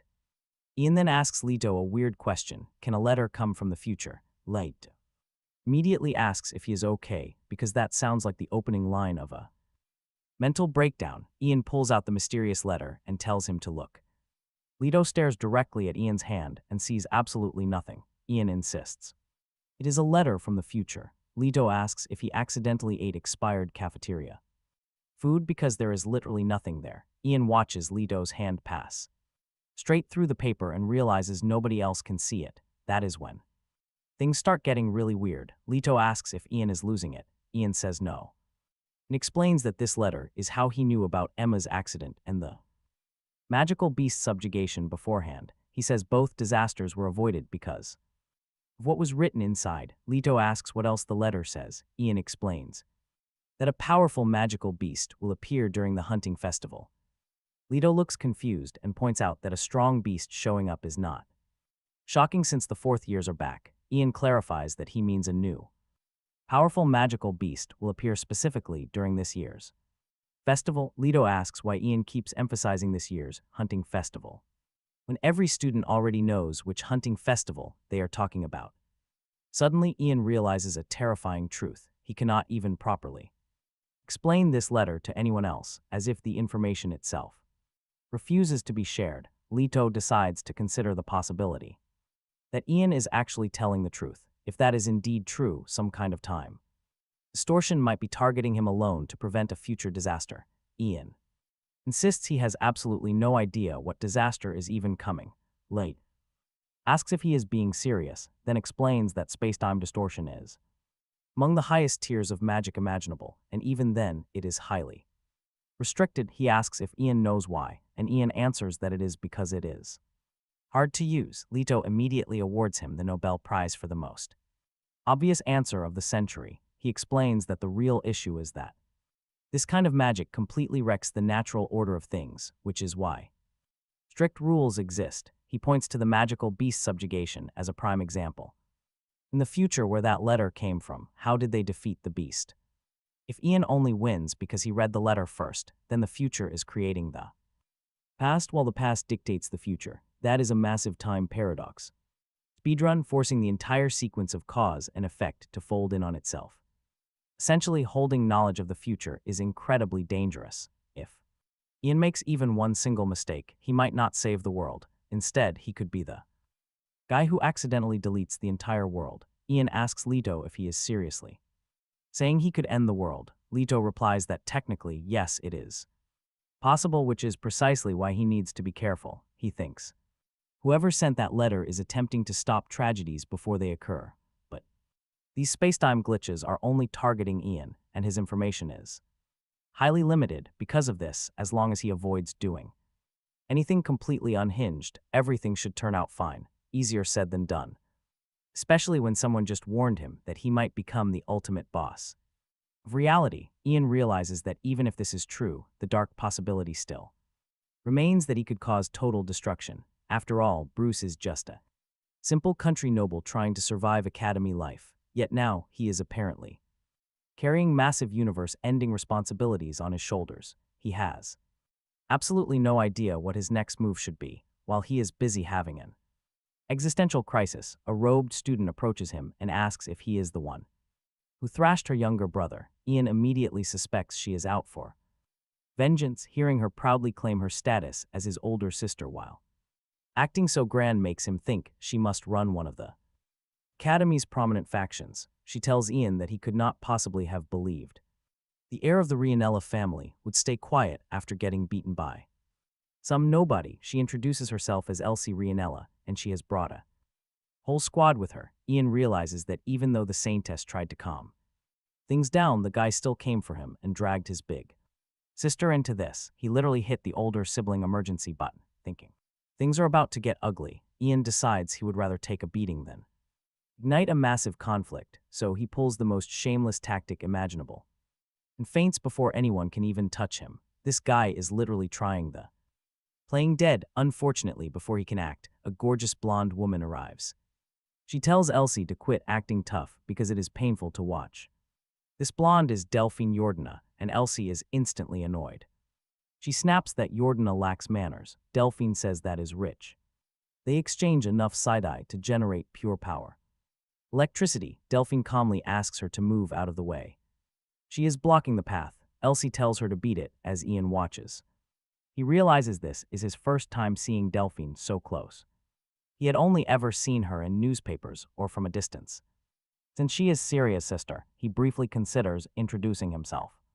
But survival instincts kick in. Time to escape right now. He silently thanks Delphine for the distraction and tries to leave. But one of Elsie's lackeys blocks his path, asking him where he thinks he is going. Diane sneers he would not dare run. Meanwhile, Elsie asks Delphine if she actually likes this guy, whispering that she would gladly spend one night with him. Delphine looks on, completely unimpressed. Elsie asks what Delphine plans to do now, considering everything Ian did to her sister. She is silent. Their chat ends instantly when they notice Ian has already made a move. He flattened a student, warning them to go ahead and talk trash. They can say anything, but nobody drags Syria into this. The fake fainting act only lasted 3 minutes. He turns to Elsie, demanding she pay. Ian immediately rushes her as a student jumps in to protect her. The guy gets pinned to the ground by Ian's heavy axe. Another charges with a sword, but Ian sends him straight to the loading screen. Elsie raises her wand and fires magic toward him, claiming this is exactly how things should be. Ian tells her to settle it properly now that the background lackeys are dealt with. Elsie asks if he is crazy. Does he seriously think he can beat her? Ian replies that he will not know until he tries. He slips behind her instantly, aiming for a strike. Elsie casually blocks it, telling him that someone at his level cannot break her shield. Ian smirks, telling her to test that theory and see how long her shield actually survives. This is giving Major Yander energy. Elsie asks if he really thinks he can break it, looking at him like he is completely crazy. She says his opening moves were decent, and he managed to beat her followers. But a mere third-year student has absolutely no chance against her magic. Suddenly, Ian hurls his axe directly at her, sending her crashing down. He mocks her for talking so much while hiding behind a barrier. He asks if she will stay cocky once her shield becomes downloadable content. Elsie snarls, telling him not to make her laugh as she is one of the Academy's top mages, internally doubting he can break it. She doubts he can shatter it just by swinging his weapon repeatedly. While this menace is busy spamming axe strikes, she plans to casually cast a spell and flatten him, but reality has very different plans. Ian finally cracks the magic shield, grabs her wand, and suddenly all of that confidence instantly vanishes. Elsie immediately starts crying and screaming. For help, the girl talking crazy 5 seconds ago is completely broken. She is panicking. Ian asks where that fight to the death energy went. From when she mocked him in Syria, she shakily admits she was ready to fight but begs to know if he is really going to kill her. She does not want to die. Ian warns she should have never started this. That is just the price of putting your honor on the line in battle. Then he swings his axe, deliberately missing her. Talk about premium fear. He says he will let it slide today, but next time is different. No more free trials. Afterward, Delphine approaches Ian and asks if she can borrow some of his time later for a quick private talk. Ian explains the entire mess to Leto, who immediately bursts out laughing. He was already wondering who caused all that chaos, but of course it was Ian, the axe-wielding menace himself. Ian sighs, asking if Leto wants a demonstration of true fear. Leto instantly folds and starts hyping him up, calling him way too cool whenever he locks in. Then Leto mentions hearing rumors about Ian meeting Senior Delphine. Ian confirms it, explaining that things just worked out that way. Leto asks what Delphine wanted with him, but Ian admits he has absolutely no clue. Since they are meeting tonight, he just agreed. Ian then asks if Leto figured out who started the harassment against Syria. Leto says he did, which is actually why he came to see him. He hands over a note, telling him to read it. Ian reads it and stays surprisingly calm. They have gathered a few clues already, and thinking about why someone would target Syria, he figured this must be the reason. Leto asks if this confirmed his suspicions. Ian says that is exactly what happened. Leto asks what his next move is. Ian replies that first he will meet the person involved and then go from there. Meanwhile, Syria is feeling pretty down. She sighs that Ian ended up fighting for her again. Senior Elsie only went after him because of the bullies. Syria wanted to handle things herself for once, but once again, someone stepped in and saved her before she could do anything. Then Ian arrives and asks why she is looking so sad. Syria immediately starts crying, apologizing for what happened the other day. She admits she even treated Selen like a villain for absolutely no reason. Ian calms her down, telling her not to worry, because he was upset back then too. He says he is not angry anymore, so she can stop stressing about it. Syria says all she ever does is sit back and watch him help her. It happened before and now it is happening again. He fought her harassers, and even Senior Elsie got dragged into the mess. Ian tells her he is completely fine and she should rely on him whenever she needs to. He says if either of them gets into trouble, they should help each other. Maybe next time she will be the one saving him. That comment hits Syria with critical damage. She blushes, quietly asking if she can hug him. Ian gets caught completely arms around him. Ian's brain instantly overheats. He starts blushing and wonders what is even happening right now. Syria smiles, feeling his warmth. Ian softly says her name, making her let go. Suddenly, reality hits her and Syria turns red as a tomato. She hurriedly explains that it's because of her mother. Whenever she cried, her mother would hug her. She asks if she upset him, since she did not mean to. She just felt emotional and ended up hugging him without thinking. While looking around, Syria notices a sepia flower growing in the forest. She points out that the flower usually grows in the north and says she's never seen one grow down south before. Hearing that instantly reminds Ian why he approached her in the first place. The whole sepia mystery has been living rent-free in his head. Taking the opportunity, he asks if she likes the sepia flower. Syria smiles and says yes, because her mother loved it, so she loves it too. Ian starts thinking that with such a deep emotional connection, she eventually renamed herself after the flower. Still, he can't understand why she would hide her real name. Either way, the flower clearly means a lot to whoever wrote that letter. On top of that, the part about them growing close during the hunting festival keeps bothering him. Could Syria actually be sepia? That would change everything. And if she really is sepia, does that mean she's his destined future wife? Ian is thinking that no matter how legitimate that letter sounds, she's still just a junior, and he refuses to get caught slipping by some mystery. message, so he locks in and focuses on what is on his plate. He asks if he can hit her with another question, although this one's pretty personal. She asks what it is, and he wonders if the succession race is already over, meaning Senior Delphine automatically gets the Yordana household, or if Syria still shuts that down immediately, saying she doesn't have the qualifications or the skills to become the successor. She explains that her sister basically runs the whole show, and the family worships her nonstop.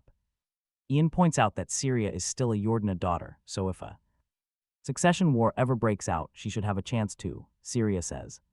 She has never beaten her sister a single time, not once. She just sat there, stayed quiet, and did exactly what she was told. She explains that Delphine constantly drilled into her head that if she wasn't useful to the family, she was worthless. Her sister always told her to obey and know her place, so she spent her whole life walking on eggshells. That was true, until she decided to enter the hunting festival. She then asks Ian why he's suddenly so invested in all this family drama. Ian says there's no special reason, but he might clash with her sister soon, so he wants to know what kind of person she really is, and Ian heads to meet Delphine in the Adilla Hall of the high-ranking noble dormitory. One of her servants escorts him to her room. He walks in and politely says, "Excuse me." Delphine welcomes him with a smile and calls him the Prince of the Axe. Ian instantly starts panicking internally, because why is she dressed like that? She is casually wearing a white bathrobe like this. Is some kind of romance side quest. Ian asks her to please change into something else, but she asks why. Delphine asks if he likes what he sees. Ian admits she looks beautiful. She thanks him. She tells him to take a seat, while Ian respectfully warns her that she needs to be a lot more careful about her appearance around men, but Delphine just laughs it off, claiming there is no need for caution. According to her, beautiful things naturally trigger desire, and a gorgeous woman's body is no exception. It is just basic nature. She explains that most women cover themselves, since male desires can turn dangerous, using clothes to protect their bodies. But then she poses a simple question to Ian: if there is absolutely nobody strong enough to conquer her, why should she even care? Her confidence is genuinely reaching final boss levels. Honestly, Ian has to admit she is right. Not a single guy in the academy can defeat her, but Delphine claims it's really nothing too deep, teasing that he is still pretty innocent. Ian replies that he grew up in the countryside, so this noble lifestyle is way outside his DLC pack. Delphine warns him to get used to it, as this is just everyday life for nobles. Ian starts to wonder if she is low-key trying to rile him up. But then Delphine decides to stop playing games and gets straight to business. She offers him a spot as her ally. Completely caught off guard, Ian asks if she actually means him. Delphine confirms it, claiming she has never met anyone as interesting or bold as him. Out of all academy factions, hers offers the best treatment. Before answering, Ian asks if he can ask one thing. Delphine tells him to go ahead. Ian asks if she knows Syria is being harassed. She admits she has heard the rumors, commenting that the culprits have zero fear, especially since they are actually bold enough to mess with a noble Yordana. But then Ian drops a massive bomb. He has found the leaking student. The culprit behind Syria's leaked secrets has been coming to this very dormitory. Suspicious, right? Delphine narrows her eyes, asking him where exactly he is going. Ian tells her to look at the entire picture. The person spreading rumors about Syria's mother is a Yordana. They have more than enough power and influence to orchestrate this massive campaign. They also knew deeply private family details, secrets only family members could possibly know. When you connect the dots, there is only one suspect left. Delphine, you did this yourself. Instead of getting offended, Delphine looks highly impressed, admitting she thought he was just reckless, but he has clearly done his homework. Then she asks why she would ever target her beloved younger sister. Ian counters that she had no motive before, but now she does. The moment Syria decided to challenge her at the hunting festival, she became a threat. Delphine smiles, noting his theory is plausible, but without proof, it's just talk. Ian counters that he will drag in the green-haired student as concrete proof. At this point, Delphine sighs and calls an end to the games, straight up, confessing she was behind the harassment. Originally, she planned to ignore Syria. But after that insolent hunting festival challenge, the girl needed to be taught a lesson. Delphine wanted her to know her place and never challenge her master again. The massive ego is practically doing cardio, but Ian fires back that Syria just Wants a chance to prove her worth. Delphine quickly dismisses this, asking if he is interested in joining her, as she never expected him to be this capable. She actually offers him a drink, but instead of drinking, Ian just grabs the glass and instantly chucks it away, smashing it to pieces. He says he will pass on her offer. Working under a manipulative schemer like her just sounds like a massive pain in the neck. Delphine asks if she was really that obvious, then she suddenly pulls out a sharp dagger strapped to her leg, pressing the cold blade right against his neck. She warns him she cannot let things end like this. Meanwhile, Ian draws his axe. He remarks that she was hiding a secret weapon this whole time. Delphine replies that a girl needs some protection, letting her bathrobe slip slightly. She admits the longer they talk, the more interested she becomes in him. She really loves how he never hesitates when things get serious. She points out that most ordinary people could never pull that off. Then she drops the offer again. She wants Ian to become her personal hunting dog. Ian coldly warns her that if she goes through with this, she will regret it. Delphine just winks, saying the only thing she ever regrets is losing. She tells him they should wrap things up for today since it is time to go. She turns around and starts walking away, but Ian is not ready to leave just yet. Without a single word of warning, he swings his heavy axe right at her. Delphine reacts instantly, blocking with her dagger. The only thing Ian manages to do is tear her bathrobe a tiny bit. She thinks the prince of the axe still has a very long way to go. Suddenly, she knocks his axe away. She tells him not to feel bad, because that strike would have defeated anyone else. Now she declares that it is time to completely break his spirit. In the blink of an eye, she closes the distance incredibly fast. Her dagger is suddenly pressed against his throat, but at that exact same second, Ian's sword is resting right against her neck too. Delphine is shocked. The moment he lost his axe, he switched to his sword. Talk about insane reflexes. He was already running Plan B before his first move even failed. Ian tells her she has the completely wrong idea about his famous title. His real weapon is actually the sword. Delphine asks if he was seriously trying to kill her. She notes he could not have caught her off guard without serious resolve. Still, she warns him not to misunderstand. This does not mean he won. Ian questions her, since she is supposed to be the strongest student around. Pushing her this far is basically already a massive defeat for her reputation. Delphine clicks her tongue, secretly knowing that he is absolutely right. Even though she was caught off guard, no one has ever pushed her this hard. She realizes that is probably why she wants to keep him so badly. Out loud, she denies it. Ian asks just how stubborn she can be. Delphine replies that the final outcome of this battle still needs to be decided. Just then, Ian notices her bathrobe has completely slipped off to one side, leaving her totally exposed. Delphine instantly freezes up in complete embarrassment. Ian quickly turns away, blushing, and mutters that Senior Delphine is showing way too much. Before they can even process the moment, there is a loud knock at the door. The maid calls out, asking if everything is okay after hearing so much noise inside. Delphine tries to answer in a shaky, nervous voice that everything is perfectly fine. But the maid decides to open the door anyway, and the second she steps inside, Selene apologizes, asking Delphine to forgive her rude behavior. Delphine quickly says, "No, it is not like that." Meanwhile, Ian starts whistling like he just spawned into the wrong cutscene and has absolutely no clue what is happening. Then he casually wonders what his axe is doing here before bowing to Delphine and suggesting they just agree that he lost this round. He wishes her good night and immediately runs out before this whole situation gets even more cooked.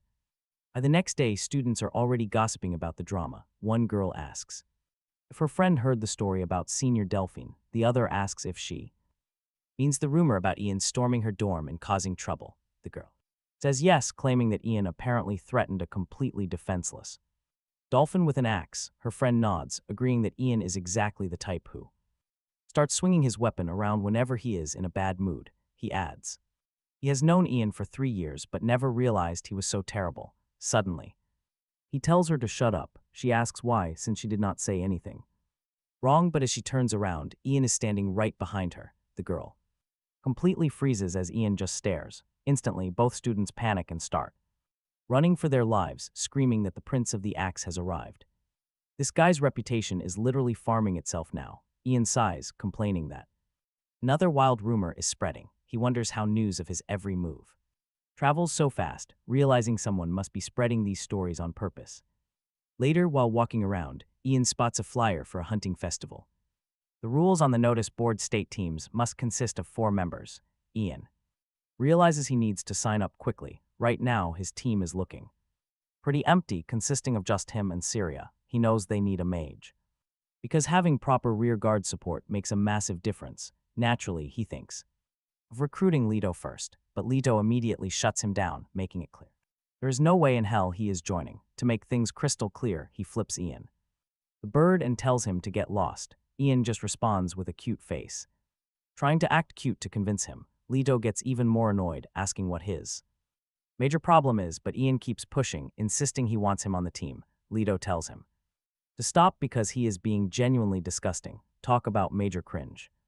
Ian still argues that having a mage would give them a massive advantage. Since Leto refuses to join, Ian asks him to at least introduce someone good. Leto thinks about it for a moment, admitting there are some talented mages. Around just then, a nearby newspaper catches their attention. The headline reads, "The infamous Elsie Rianella," and asks if this is her end. Leto tells Ian to do exactly what he says, promising that if he follows his instructions, he will definitely manage to secure a powerful mage. Next, we see Elsie absolutely farming a student who wrote that trash newspaper article about her. She asks if the dude has a death wish. Just because she took one loss does not mean he gets to clown on her forever. The student immediately folds, apologizing and begging for mercy. Elsie says fine, if he can survive the next 10 seconds. Without making a single sound, she will let it slide. Then she sits on him and starts torturing the poor guy. He really unlocked the worst possible side quest imaginable. Right in the middle of this chaos, Ian walks up and asks what exactly she is. Elsie immediately yells at him not to interrupt her. Then she turns. But the second she sees Ian, all color leaves her face. Ian casually pulls out his axe and politely asks to borrow some of her time. Elsie instantly enters survival mode. Everyone nearby evacuates the area like a natural disaster was just announced. She nervously points out that everyone has already left. Ian notices she is basically following every instruction. Without question, remembering Leto's advice, Leto told him that if Elsie shows even a tiny bit of resistance, just flash the axe and the problem solves itself. Honestly, that axe is like a universal remote, Ian assures her.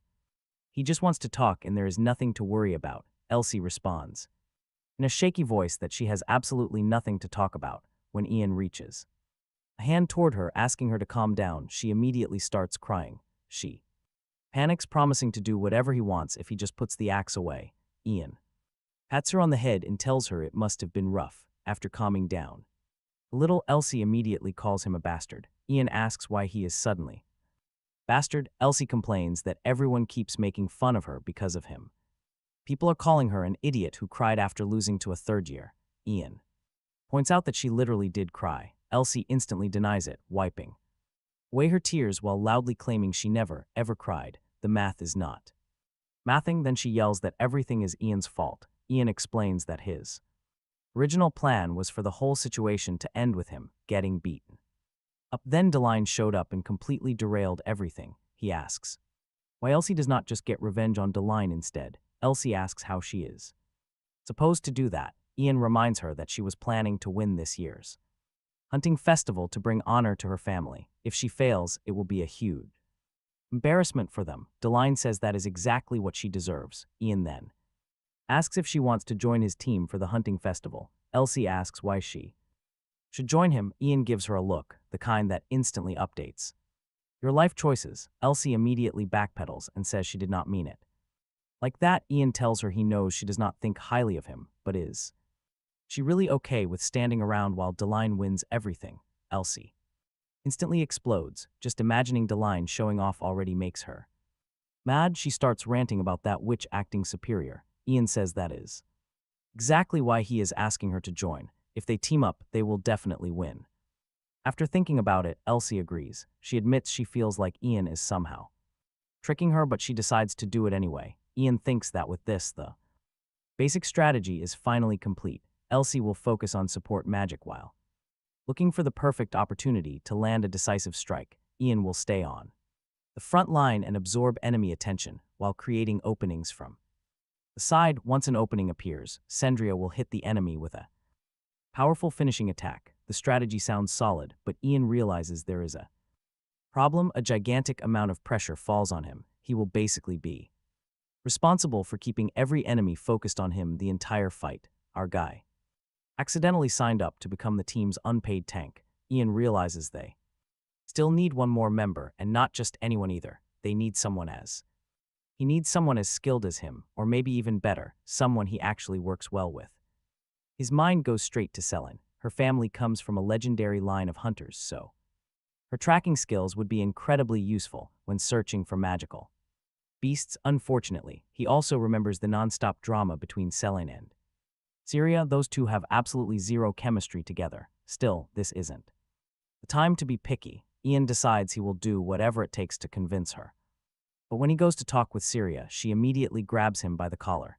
Ian asks what on earth she is doing. Syria demands to know what he was doing with her big sister yesterday. Ian pauses, his mind immediately drifting to Deline. Before he can even answer, Syria suddenly shouts that he is thinking about another girl. Ian quickly points out that is not true because she literally just asked. Syria lets go of him, but secretly thinks that witch is trying to steal her. Ian, even though he promised he would stay by her side. Looks like the jealousy DLC has been fully installed. Ian quickly changes the topic, explaining that their team is almost complete. Since they needed a mage, he invited Senior Elsie. Syria immediately lights up, saying that with Elsie around, they will never have to worry about firepower. Ian then mentions that he wants Selin as the final member. Syria instantly points out that Selin's presence will cause a million unnecessary arguments. Ian admits that is true, but nobody else is as talented as her. Deep down, Ian knows putting them together is a total disaster. This squad is basically one group project away from an absolute civil war. Still, he cannot back down. He asks Syria if she can trust him just this once, then hits her with his signature charm. Critical hit. Syria immediately melts, promising she will trust his judgment. Ian then goes to meet Selin and asks how she has been. Selin apologizes for everything that happened before. Ian tells her not to worry about it because stuff happens. Selin says that since they have made up, they should grab food together tomorrow since it has been a while. Ian says he would love to, but there is something he needs to ask first. He officially invites her to join their hunting festival team. He explains that he is already teaming up with Syria, but they still need more people. Now the two girls are locked in the most awkward staring contest of all time, just standing there as if someone hit pause on real life. Watching from the sidelines with Ian, Elsie finally snaps and tells them that if they are supposed to be a team, they should at least use their words. The second she says that, Ian flashes his axe and Elsie instantly folds harder and cheap lawn furniture, immediately speedrunning her apologies and promising she will stop acting so high and mighty. Ian hits her with a deadpan stare and asks if she swears to it, and a terrified Elsie immediately agrees. Ian tells her not to add extra fuel to an already burning dumpster fire because even he knows this situation is completely cooked. Syria and Selin are still standing. They're like frozen characters during a major lag spike, with Syria wondering what on earth is even going on. Breaking the silence, Selin suggests they just postpone training if everyone plans on standing around doing absolutely nothing. Ian suddenly grins and announces that a very special guest will be joining them soon. Elsie thinks Ian cannot have any connections since he is just a lowly. She acts noble, but then feels an overwhelming presence approaching and instantly gets the chills. Professor Derek suddenly drops down from the sky like he unlocked creative mode, landing right in front of them to ask if they're the ones who want to become beast hunters. While Ian, Syria, and Selin greet Professor Derek, Elsie immediately starts protesting, saying she never signed up for this, but one look at Ian's axe and she switches teams. Real quick, Derek ignores her complaints and explains their first exercise. They need to find him and land a hit within 2 hours. Our wannabe wizard is about to start yapping again, but Derek hits the exit stage left. Speedrun, vanishing before hearing another word. With that, the students have no choice but to go along with the training. They head into the forest, and Syria points out that she can't sense the professor's presence at all. Selin confidently says there should still be traces if they search carefully enough. Ian is impressed and praises her hunter instincts, while Selin smugly says pampered nobles wouldn't understand. That comment instantly activates both. Elsie and Syria like somebody pressed a rage button. Elsie fires back that she understands perfectly fine, while Syria points out that she has hunting experience too. Celine smirks, and Syria immediately gets annoyed at being shoved into the spoiled noble starter pack before the argument can turn into a full season finale. And trust me, it was close. Ian cuts them off, finding tracks. Cel looks at him with pure admiration, wondering if his skills come from all the hunting they used to do together, even though Ian tells her to focus. Celine starts bringing up their first experience together. Syria immediately interrupts, reminding them that this isn't the time to be goofing around. Celine instantly starts trolling, asking if Syria is jealous because she can't join their private conversation. A dangerous aura practically starts leaking out of Syria as she coldly asks if Celine is really sure she's the jealous one. Celine fires back, claiming she only joined the group to fill empty slots anyway. Syria's eyes narrow as she repeats the insult, warning Celine to stop if that's truly what she thinks. Elsie finally reaches her limit and yells at Syria, calling her a gloomy, high and mighty introvert who treats social interaction like it's a side quest she forgot to accept. During their arguing, Derek reminds the gang that magical beasts don't just hide and run away. Sensing the danger, Ian tells everyone to run. As expected, Derek comes crashing down with a powerful shockwave and immediately starts grilling them harder than a barbecue chef. He scolds them for arguing instead of hiding their presence, saying that if this is how they behave, he can't teach them anything. To his surprise, Ian and Celine are engulfed in support. Magic impressed, Derek compliments Elsie and admits she's way more capable than she looks. Crackling with energy, Elsie proudly announces she's the best fourth-year mage. Derek immediately nerfs her ego and points out that the rest of her team looks like they're losing the plot. Then he spots the biggest issue: Ian is leaving the most important member of the group, the mage, completely exposed. Ian watches in horror as Syria suddenly rushes off on her own, wondering how this squad is supposed to function when everyone keeps basically loading into their own separate side quest. Suddenly, Derek appears right in front of Syria, demanding to know why she got so carried away. He lectures her about teamwork, reminding her that situations like this require absolute cooperation. With one clean strike to her neck, Syria's subscription to consciousness is temporarily cancelled. Standing over the defeated Syria and Elsie, Derek asks Ian and Celine what they plan to do next. Ian stays silent, desperately trying to calculate a way out of this absolute disaster. He notes that both Syria and Elsie are down, wondering how badly they were hit. Quickly making a decision, he orders Celine to help Syria since she is their strongest fighter, and they need her for a counterattack. Celine straight up refuses, claiming they can easily win without her. Ian tries to beat some common sense into Celine, but she snaps back, yelling that she hates how much he cares about Syria. Before Ian can say anything, Derek reminds them that monsters do not politely wait for high school drama to finish. After easily taking out the remaining students, Derek sighs at their completely non-existent teamwork. He sternly asks Celine about her actual reason for joining this team. Even Ian assumed they would work together during such dangerous training, but he clearly underestimated how committed these girls are to holding onto their grudges. This beef is reaching legendary tiers of drama by now. Still, Ian knows he has to be the one to fix it. Later, Celine is moping around, remembering how Ian always used to comfort her, even when she was the one taking the fall. When she walks back into her room, she finds a note asking her to step outside. Recognizing Ian's handwriting, she wonders if she is about to get lectured for earlier. Celine goes to the meeting spot and finds Ian waiting. She asks what he could possibly want from her this late. At night, Ian immediately asks how long she plans to keep picking fights with Syria. Celine tries to shift the blame, but Ian points out that even a blind person could see Celine is starting the smoke every single time. Celine finally admits to it, trying to explain her side, but Ian has already heard more than enough. He tells Celine to fight him, since a duel is the only way to end this drama once and for all. Celine is left absolutely stunned by the sudden challenge, but Ian wastes zero time and immediately tosses a real sword right at her feet. This guy is basically running an online gaming rules where you settle things in player versus player duels. His logic is simple: if this is an official duel, there can be no excuses or complaints afterward.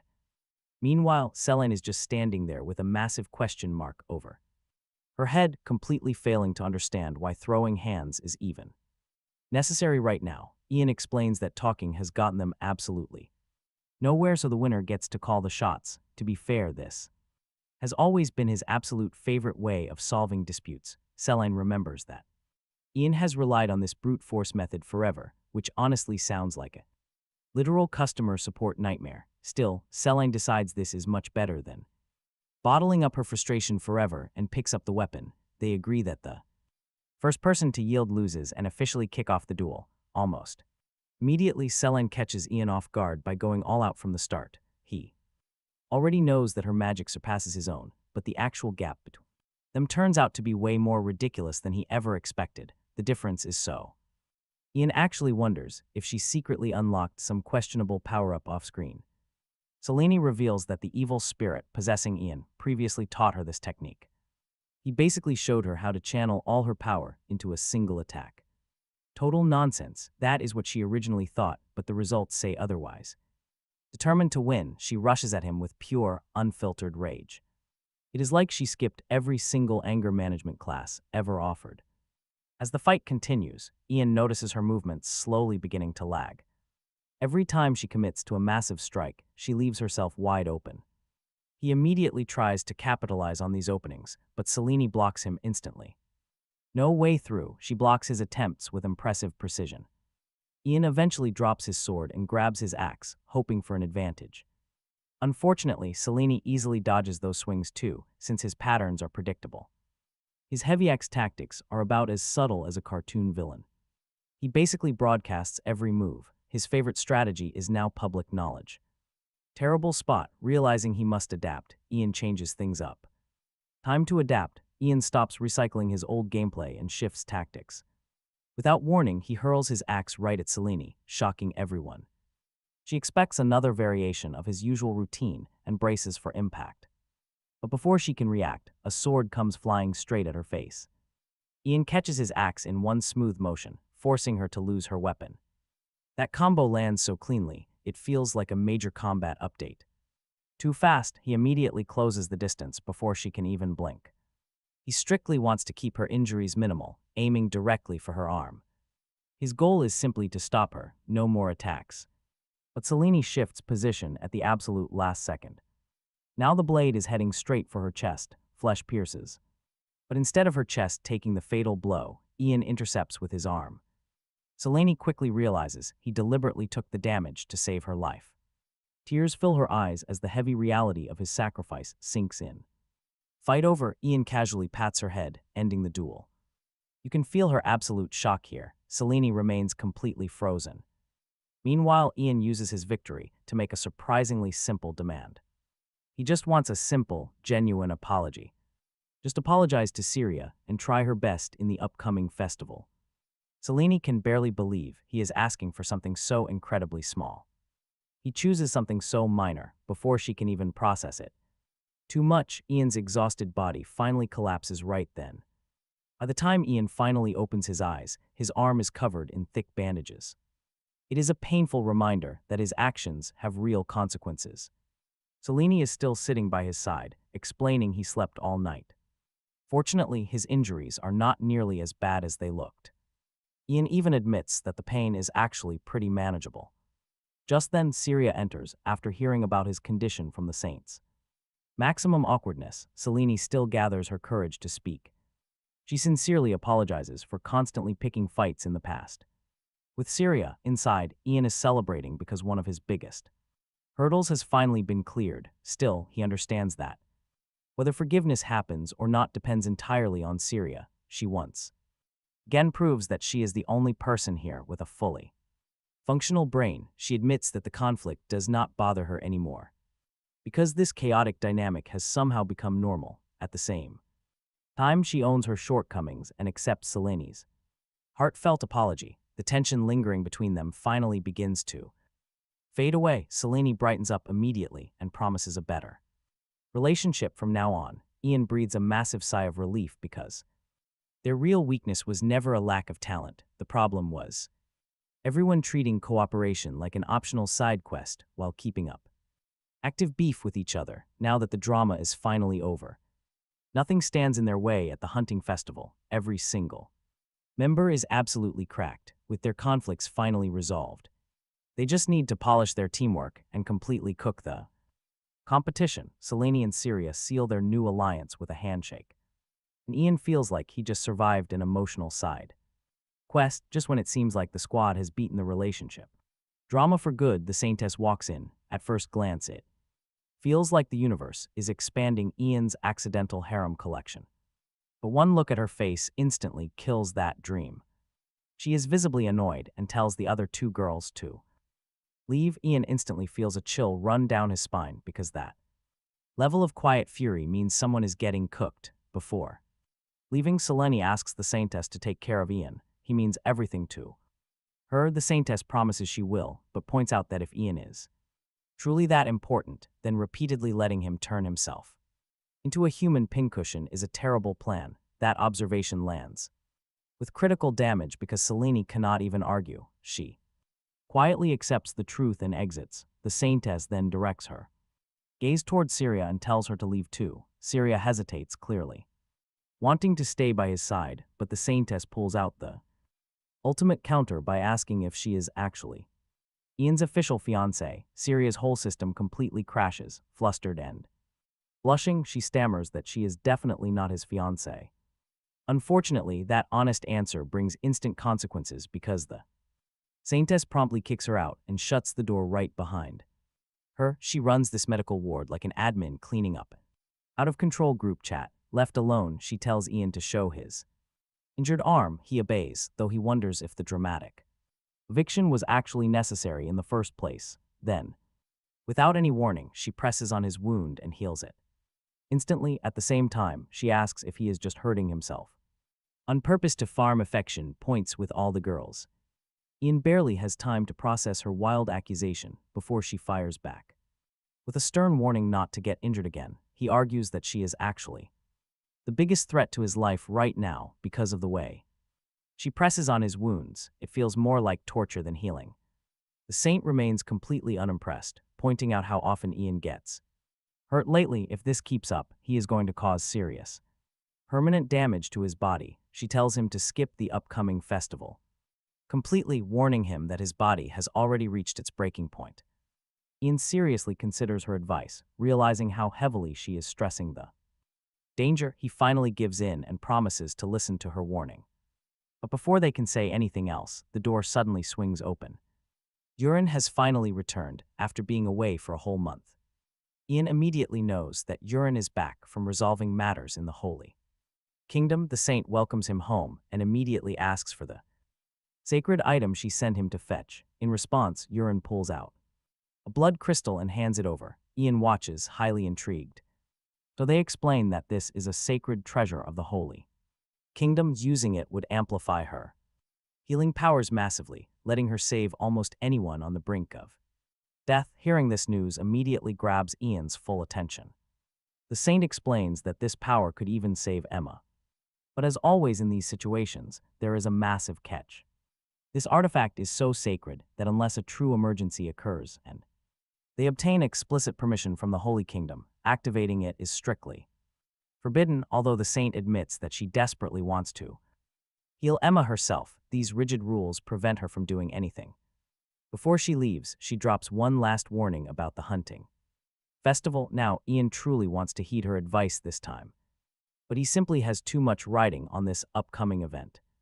He already promised Syria that they would take the victory. Besides, if they encounter a high-ranking monster, its bounty could help save Emma. Plus, leaving the warning in that mysterious letter ignored is just asking a massive disaster. With so much pressure on his shoulders, Ian settles on a single compromise. He will try his absolute best to avoid getting hurt again, though that sounds pretty much impossible. For the next 8 days, Ian focuses entirely on recovering his strength. He trains intensely with Derek to polish up their battlefield coordination. Every grueling session pushes them closer to fighting like a real unit, rather than just a bunch of random, talented fighters sharing space. Finally, the day of the massive hunting festival arrives at last. As they gather at the meetup spot, Elsie points out how their chaotic little squad actually managed to bond after all. Ian reminds her that everyone trained like their survival depended on it. So this incredible teamwork was earned with absolute blood and sweat. After all that brutal effort, they are ready to fight as one. They look like random players who accidentally queued into ranked matches together. Suddenly, their conversation is cut short when a dagger flies. Straight toward them, Ian reacts instantly, blocking it cleanly. Before anyone gets hurt, moments later, Delphine appears wearing a very sweet smile that deserves a literal acting award. Ian quickly points out that throwing surprise daggers at people is completely unhinged behavior. Delphine completely shrugs it off, claiming that he is overreacting because deflecting a weapon like that is easy for his skill level. To her, almost getting stabbed is just another friendly greeting. She casually says she only dropped by to say hello and pass a message to her sister. Turning her attention to Syria, Delphine tells her to give up and back off, just like she always does. Ian thinks that is an incredibly cruel thing to say right now, even if she is the next family head. This is totally uncalled for. Delphine is out here acting like she bought the absolute premium version of main character syndrome. Syria is ready to just nod along when Elsie completely snaps and tells Delphine to back off. Delphine claims she is just speaking to her sister, but Elsie screams, lungs bursting. Ian's poor ears are left absolutely ringing. Ian wants to speak up, but Elsie's wild outburst actually makes him feel much calmer. Delphine warns the outsiders to back off since this is between her and Syria. Syria instantly recalls all the cruel things Delphine has said to her over the years to keep her down. It is basically tons of emotional damage wrapped up in a toxic sibling rivalry. Ian snaps her out of it by reminding her she is not that helpless child who just watches anymore. He tells her not to shrink back, but to remember why she joined this contest. Hearing those words, Syria hardens her resolve and tells Delphine she will never back down, and honestly, it is about time she stood her ground. Delphine is actually glad to hear that, because it has been ages since their last real clash and things would get boring if she gave up so soon. Apparently, family bonding here requires plenty of trauma and bitter hostility. As she turns to leave, Ian calls her name and hurls the dagger right back. Her guard quickly steps in and deflects the blade back. Ian snatches it and asks if she forgot her weapon. Honestly, those reflexes are completely unreal. Delphine tells him to keep it as a little prize for blocking her attack. Ian has no choice but to slip the dagger into his coat. The guy who deflected it actually compliments Ian on his impressive axe work. Elsie whispers that this man is known as the Twin Axe. Talk about a total weapon geek. Omar decides this is the perfect moment to show off and immediately starts juggling two axes right there, but you cannot show off in front of our main character. Ian swings his own axe, shutting down the circus act instantly. Omar leaps backward, calling it a pretty reckless move to swing like that. But Ian just grins and says he was only demonstrating his own skills as well. Iso quickly mocks Omar for being the one caught off guard. While Furman barks at their group to keep moving, Omar invites Ian to join their little circus act before walking away. What a bizarre job offer. He showed up out of nowhere, but at least he is committed to the bit. Delphine says she will meet them deep in the forest and takes her leave. Only then does Celine point out that the other group was just looking for a fight before the competition. The announcer excitedly explains the rules of the event. Every team has until 8 p.m. to capture a magical beast. Afterward, the judges will assess the strength of the captured monsters to determine the final rankings. Meanwhile, Ian is focused solely on capturing the horn monster to finally get free from those annoying letters. He is completely determined to finish it off and win this entire competition. However, 3 hours into the hunting festival, the group still has yet to encounter any magical creatures. Honestly, the spawn rates are looking suspiciously bugged.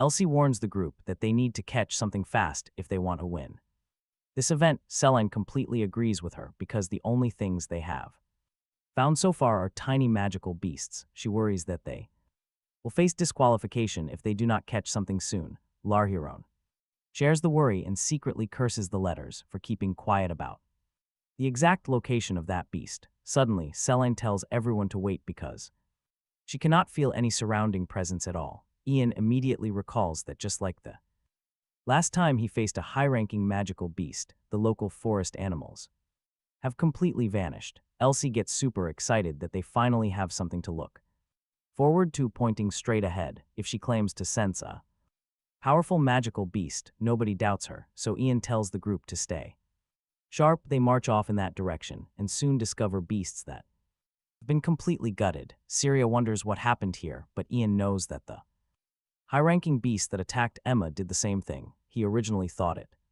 was just eviscerating victims to flaunt its power, so he never expected to see its parent doing the exact same thing, apparently terrifying family.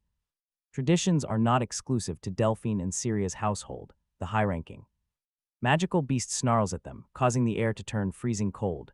Ian tells everyone to brace for impact. While squaring up against the monster, Ian tells the team to stick to the plan like they are playing a sweaty ranked match where no one wants to throw. Elsie gets assigned to support duty, which is basically ultimate healer shield main behavior, so she immediately puts up a massive barrier around the squad. The others stay highly alert, trying to analyze what kind of nightmare fuel they are facing. Selene notices there are 0 broken trees or signs of destruction nearby, meaning this oversized fur missile somehow glides through the thick woods without face-planting into anything. The beast is basically running flawless parkour tutorials in the forest.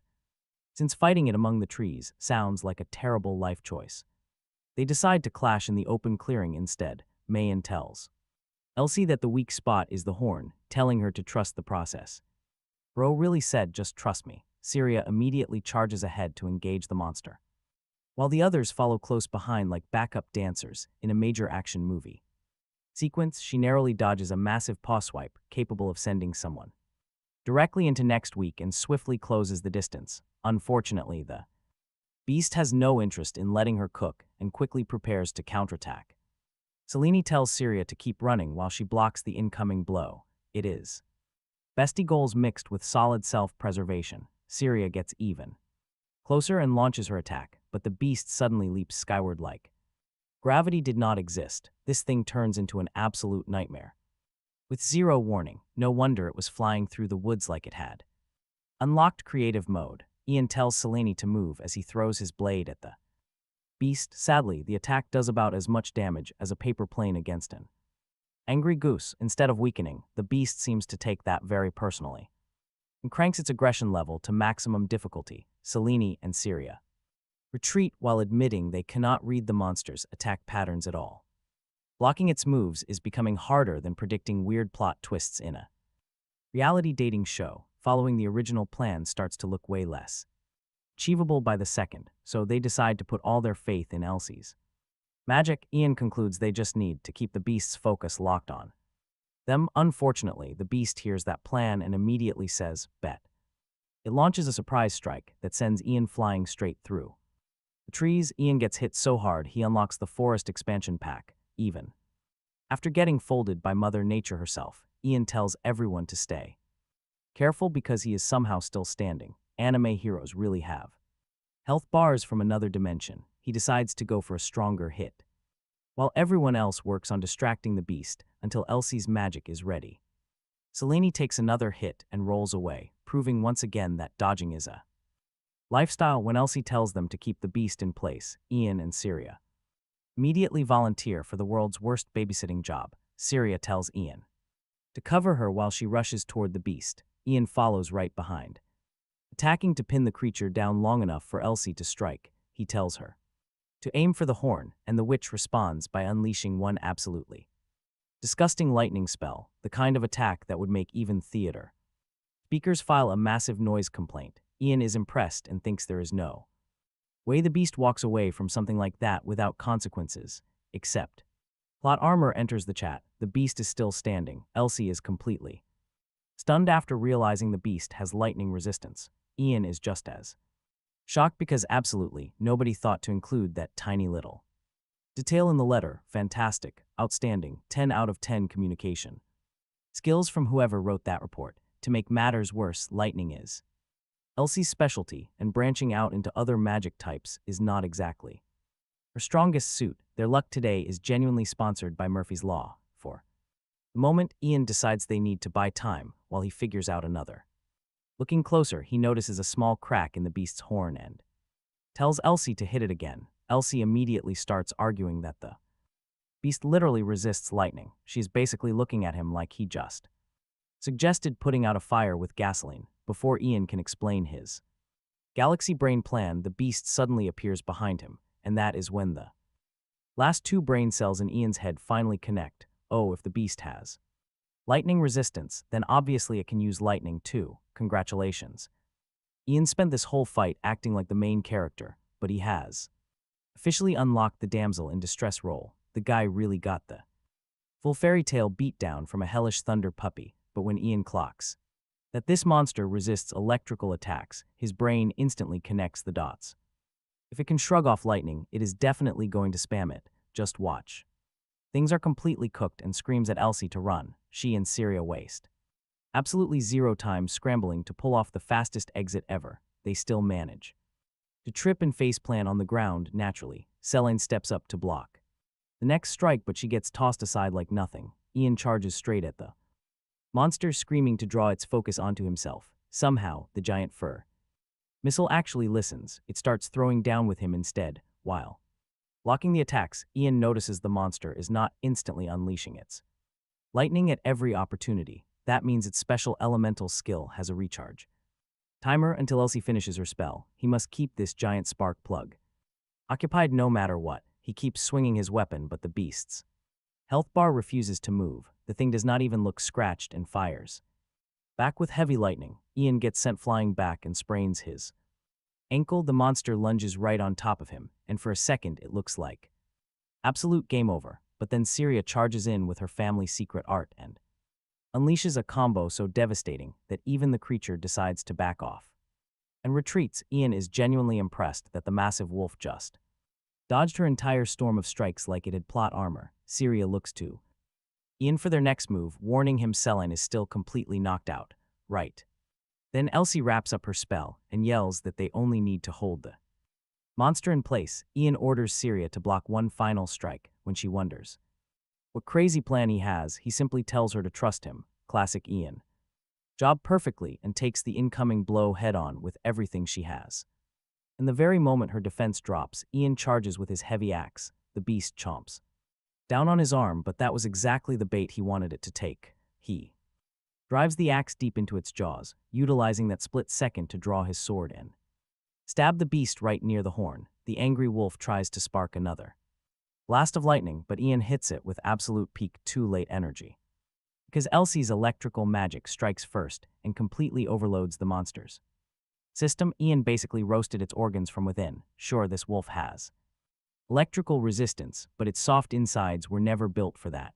The Beast is finally finished. Elsie is still slightly paranoid that the creature is pretending to be dead like some video game boss, so Ian draws his sword and confirms the giant wolf is completely dead. Elsie points out they can brag about this fight since it was a named monster, meaning top tier loot for everyone. Ian agrees they secured the victory, and Syria reacts with the most adorable expression imaginable. Selene is already bouncing around on her feet, leaving Ian as the only one who got totally wrecked in this showdown. He praises his team and suggests they haul the carcass back. The girls think they have plenty of time and want to rest for a while, but Ian is not having it because that future letter.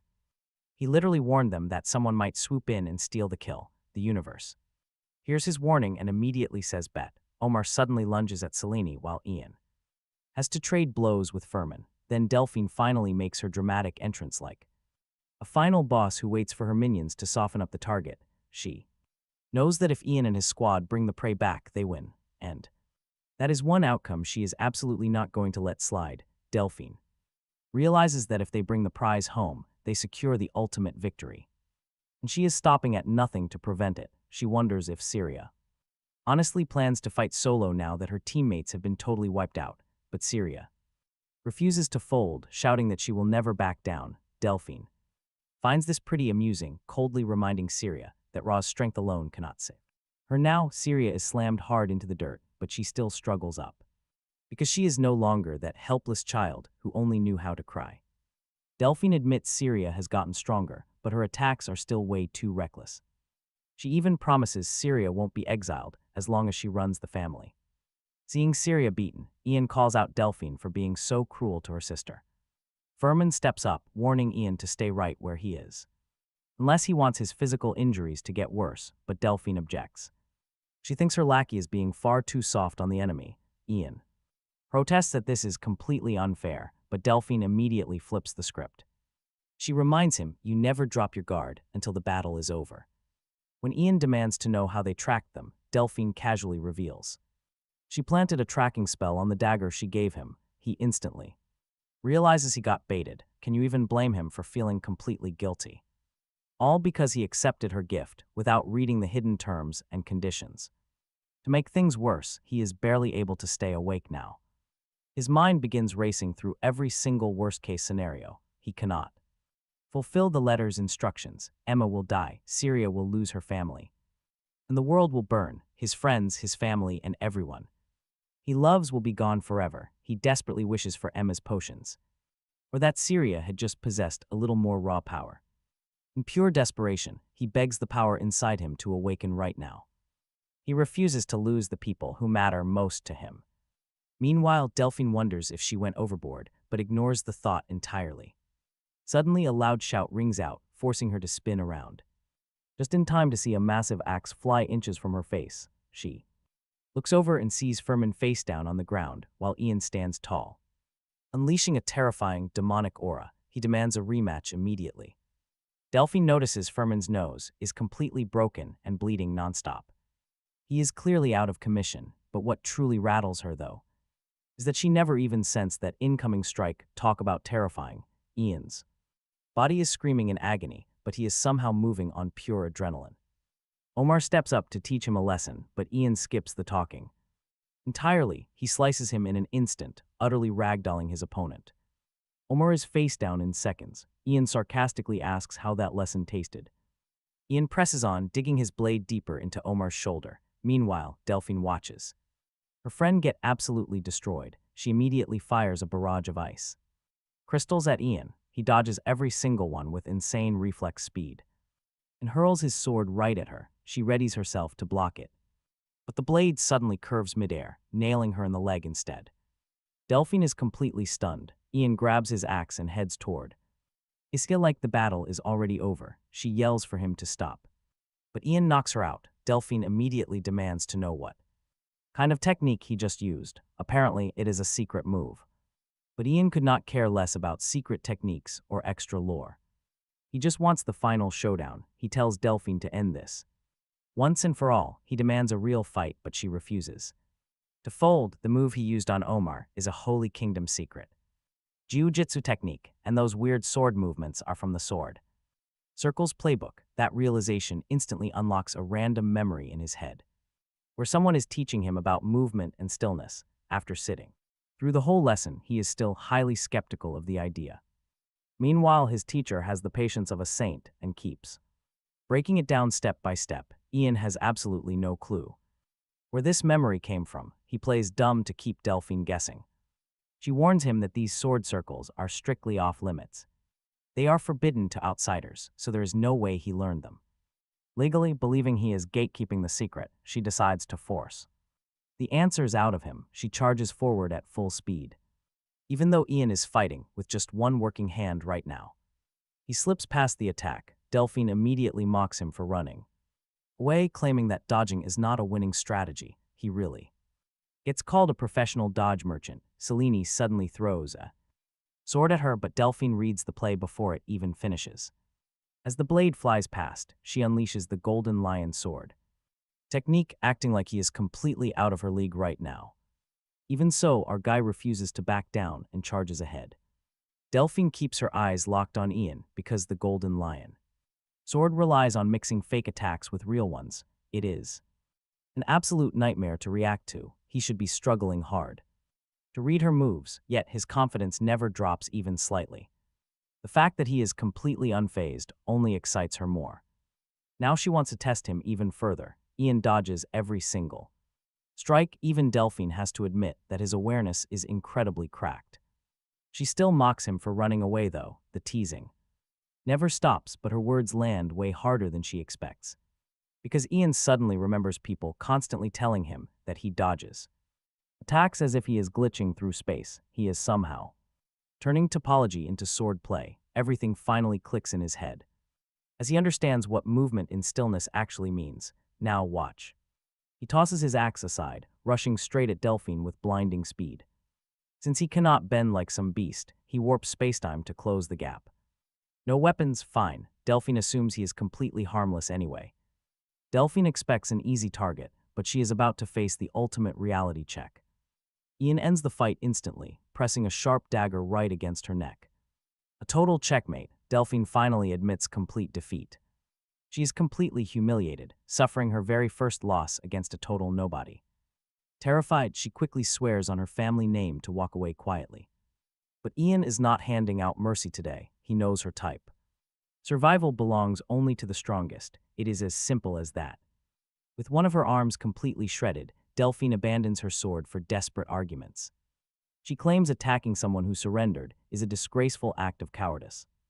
Ian does not care about honor. They still have business here. Instead of letting her walk away, Ian demands a very specific apology. She needs to apologize to Syria for all the pain she caused. Delphine still thinks she did nothing wrong, but Ian makes the stakes absolutely clear. Apologize or die. Ian is fully prepared to end her life right here. She looks at his eyes and knows he is not bluffing at all. Deep in this isolated forest, there are no rescuers coming to save her. Having no other choice, she lets out the most defeated sigh of her life. Ian reminds her that everyone is just doing whatever it takes. Grinding her teeth in absolute frustration, Delphine finally looks at the group. She apologizes to everyone for trying to steal their hard-earned prey. Then she apologizes to Syria for spreading rumors and causing her torment. Once finished, she asks Ian if he will claim she is not sincere. She expects him to reject it, but that was never his true goal anyway. Ian reveals he never actually cared about a useless verbal apology anyway. He only wanted to ensure the Urena family stays far away from them. If they cross him again, he will gladly leave her for the beasts. Delphine gets the message loud and clear. That brutal threat hits the mark. And honestly, who could blame her for taking that brutal threat seriously? With the chaos finally over, the focus shifts back to the main festival. The clueless crowd is already cheering, convinced Delphine will win the crown. But the bearded elder steps up to announce the actual champions. He explains that this year nearly ended in a complete catastrophe. Lives were on the line, but some unexpected heroes saved the day. The elder finally calls out the actual winners, Elsie, Selene, and Syria. The three girls get incredibly shy as the massive crowd cheers for them. Meanwhile, the saint quietly grumbles about Ian getting injured, yet again. Seriously, the guy cannot go one event without collecting fresh battle scars. For their victory, the squad is awarded for rare vials of dragon blood. Instantly, the entire crowd starts burning up with pure, bitter envy. On top of that, they claim the rights to the massive monster's corpse. It is worth a casual 10,000 gold, and Ian has a plan. He wants to use this fortune to save Emma, but he cannot decide alone.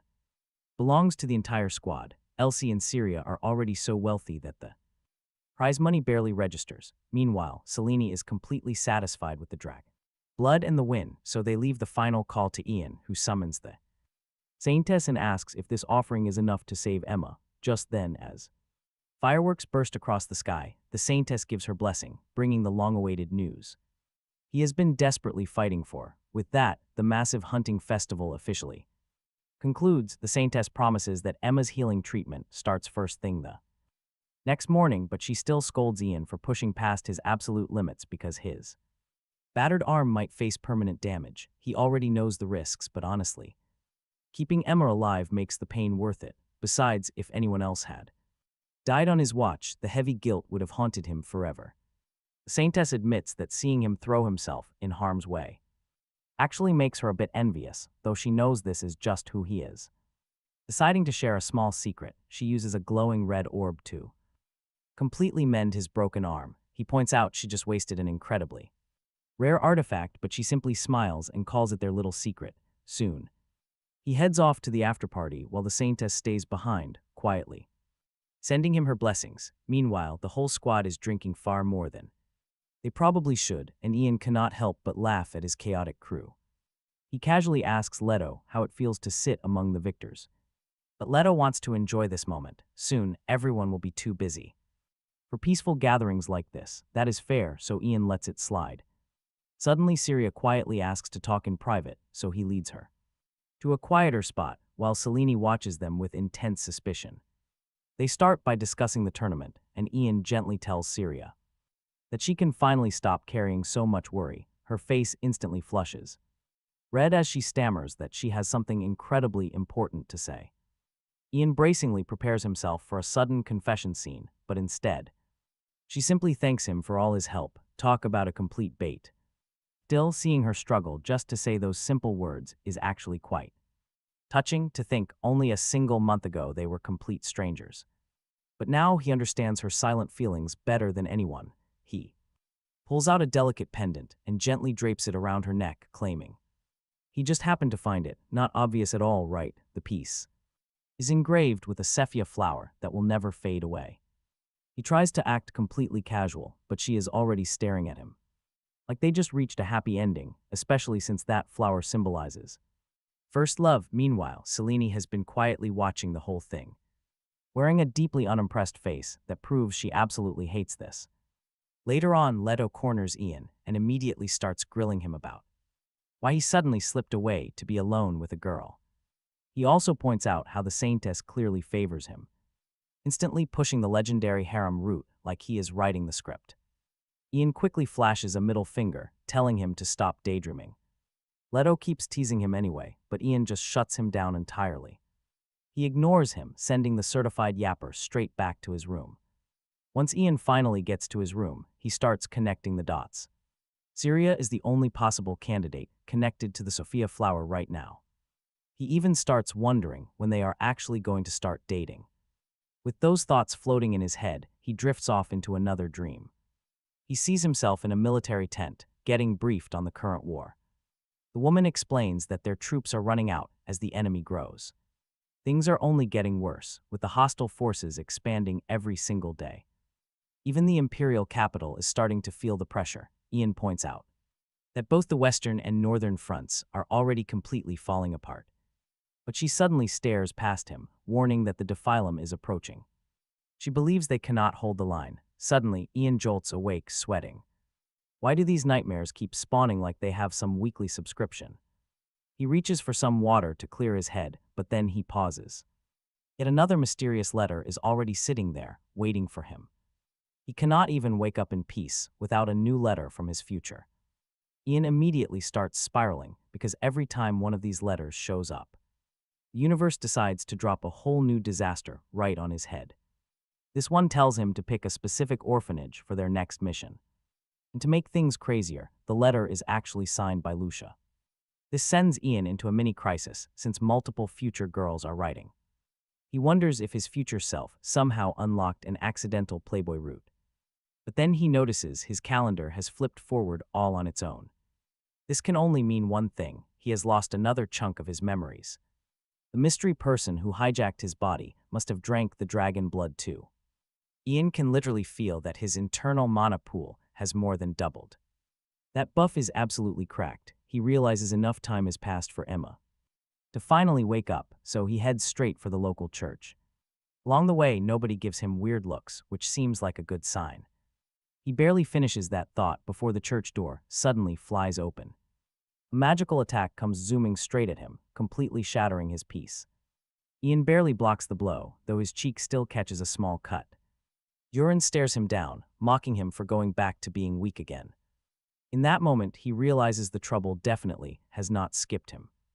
Yurin is awkwardly sitting across from a very angry, irritated Saintess. She looks one inconvenience away from flipping the entire table right now. The parlor is covered in battle scars, showing someone had a huge fight. The Saintess asks whether he seriously remembers nothing from the past week. But she is clearly not buying his story for even a single second. Ian swears on the goddess, yet she assumes he is hiding classified information. She thinks he is keeping secrets from her powerful organization instead.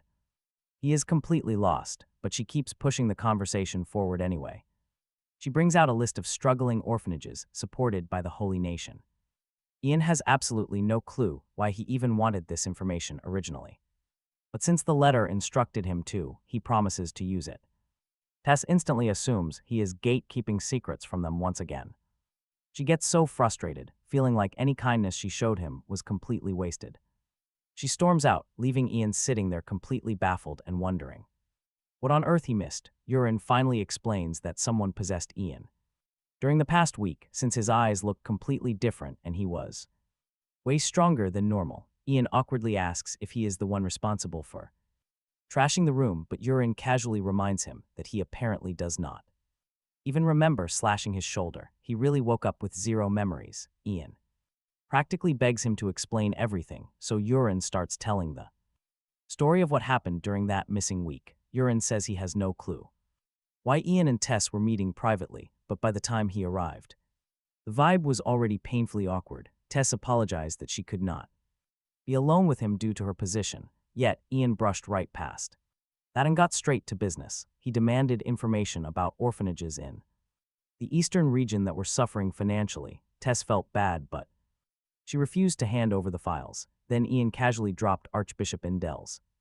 name out of nowhere, leaving her completely stunned. He really pulled out classified intel like he was leaking secret documents. Then Ian explained that he knew certain people were trying to bring Endel down and believed someone from the progressive faction was behind it. He even offered to pretend he never heard anything if they simply gave him that orphanage information. The scientist was clearly unhappy, and Urine immediately understood why. They had only recently started using evidence of NL's corruption against him, and the entire operation was supposed to be top secret. They were not even focused on how Ian learned about it anymore, because one leak could completely destroy their entire plan. Now they had to find everyone who knew the secret and shut the leaks down before the information spread any further, even if they had to fight. Talking about damage control going into overtime, Ian somehow reads exactly what they are thinking and basically tells them to stop talking and bring the fight. Urine immediately launches himself forward, but Ian casually tosses his teacup into the air before countering the attack like he is flexing for absolutely no reason. Urine loses his balance, though he barely manages to defend himself. Unfortunately, that tiny opening is all Ian needs, because Urine cannot even keep up with his speed. The scientist jumps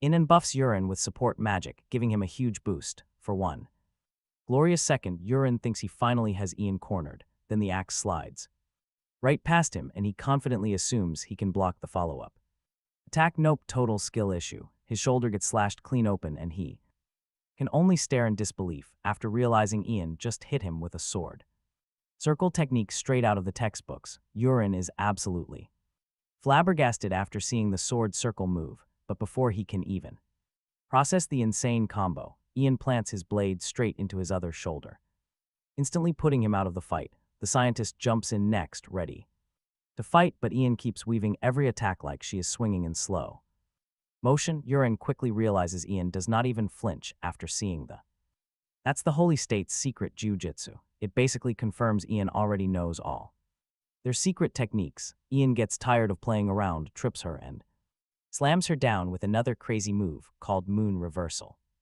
Urine immediately crashes out. He threatens Ian for disrespecting the Saintess, but Ian tells him to shut it unless he wants another free shoulder piercing. The Saintess demands to know who Ian really is. Instead of answering, he strikes the coldest pose imaginable. He looks down at her, walks right past to sit down, and announces his name like he's the final boss, but the Saintess is not buying that cheap identity reveal for a second. Even Urine calls cap, because Ian literally just used both the Holy State's techniques and the sword circle. Those aren't skills outsiders can learn. It is supposedly impossible for one person to master both. The Saintess backs him up and even flexes that she has enough political power to have most nobles completely erased from existence. Rather than explaining himself, Ian casually activates another cheat code by showing his dragon blood writing. Now the Saintess is completely stunned, because that's an Imperial family exclusive. Even Urine knows it's a classified technique reserved only for the intelligence division and the royal guards. At that point, everything adds up. Ian has to be connected to the Imperial family, and that also explains how he already knows about the Archbishop situation. Ian points out that none of this would have happened if they had just handed over the information he asked for in the first place. The Saintess fires back that Things would have gone differently if she had stationed more guards, but Ian instantly shuts that argument down by asking if she genuinely thinks that would have changed anything. He reminds her he could literally incinerate the entire place in seconds if he wanted to, then tells her to stop throwing a tantrum because her denial is getting out of hand. The saintess finally folds and asks Ian to keep the archbishop's secret under wraps in exchange for her cooperation. Ian agrees, then casually turns to Urin and tells him to pull both the axe and sword out of his shoulders like it's just another Tuesday. While watching the saintess, he asks if this whole situation feels humiliating, advising her to just cooperate instead of making things harder. At this point, the difference in power is just absolute. After hearing everything, Ian's mind is completely blown because someone who knows the sword circle, the holy state's techniques, and even the imperial family's secret technique somehow possessed him. That's not a possession anymore, that's a legendary upgrade. Urin lets out a heavy sigh and says it's honestly disappointing that Ian is so weak and clueless right now. He tells him to try not to get possessed again like it's some simple side quest. Ian is about to ask about Emma, but future Ian basically rage quits the conversation and disappears before he gets the chance. Urin decides there are bigger fish to fry and heads off to accept the orphanage mission listed in the documents. He strolls toward the mission board without a single worry, because he already knows everyone else is sweating over the safest, high-ranking missions for better grades. Meanwhile, Ian couldn't care less about report cards because good grades never paid the bills. The quest he actually wants is tied to an orphanage on the eastern continent that gets direct support from the Holy Nation. The difficulty and rewards are completely bottom tier, so basically nobody even looked at it. On paper, it looks like the easiest quest ever, but the letter from the future warns of a bloody ambush and a hidden nest, so Ian already knows this is one of those trap quests, easy until the boss music starts. Now that he is locked in on this request, he needs teammates. That hunting festival squad would be absolute gold, but first and second year students cannot legally do field work together. This means Selene and Syria are automatically benched. Elsie is free, and Urlid would be too, but the guy is babysitting the saints while Ian is still planning. Leto suddenly grabs his hand and drags him off like this is some sudden intervention. Then comes the classic cape done as Leto locks him against the wall, sizing him up. He must know if this is actually his buddy and not some cheap imposter. When Ian demands to know what is happening, Leto drops a bomb. Ian got possessed and does not remember a single second of it. Ian instantly realizes that something seriously went down. Leto is being dead serious right now, which is a massive red flag. Leto then reveals that he actually had a conversation with the entity who possessed him. More specifically, he spoke with a future version of Ian who had completely taken over his body. Leto cornered this future self in a dark alley, immediately demanding to know who he really is. The guy casually claims he is just Ian. He even acts confused about being cornered. But Leto is not buying that cheap disguise for even a single second. He points out that his true friend is a massive goofball, while this man stands there looking incredibly cold and locked in. That vibe is completely off. Eventually, the future self admits he is not the Ian Leto knows. He came from a very distant place. Leto still is not convinced, so he fires off the most unhinged security questions imaginable. He asks about the time Selene wet the bed, and future Ian answers without a single second of hesitation. He knows exactly why Leto split with his girlfriend, plus his secret gambling habit and all the cash he lost. The man starts speedrunning every shameful memory that only the true Ian would know, and future Ian clears every single check like he had the answer sheet. Finally, Leto brings up those letters from the future that present Ian has been stressing over, asking if this copy is actually a time traveler. Future Ian stays completely quiet, but that silence is louder than an unexpected phone buzz at 3 in the morning. Leto instantly squares up, ready to throw hands while demanding to know what he plans to do with his best friend's body. He already knows future Ian is possessing present Ian. Furious, he demands that the time traveler let his buddy go, even though he is the one pinned down right now. That is real ride or die loyalty. The future Ian goes completely quiet before finally telling Leto that he will not be around much longer. Leto still refuses to let this go, shouting that he has dragged Ian into one nightmare after Finally, the future self drops his guard, admitting that everyone dies if he does not do all this. Yeah, he casually drops an absolute apocalypse scenario and expects. He tells everyone to stay calm, letting Leto go and walking away, but Leto refuses to let him go. He will not let him fade away like some random NPC after a side quest. Leto asks why he went so far as traveling back through time, but the future version of Ian simply admits that he failed. Hearing this, our present Ian is completely stunned, realizing his future self is no longer the same person he is today.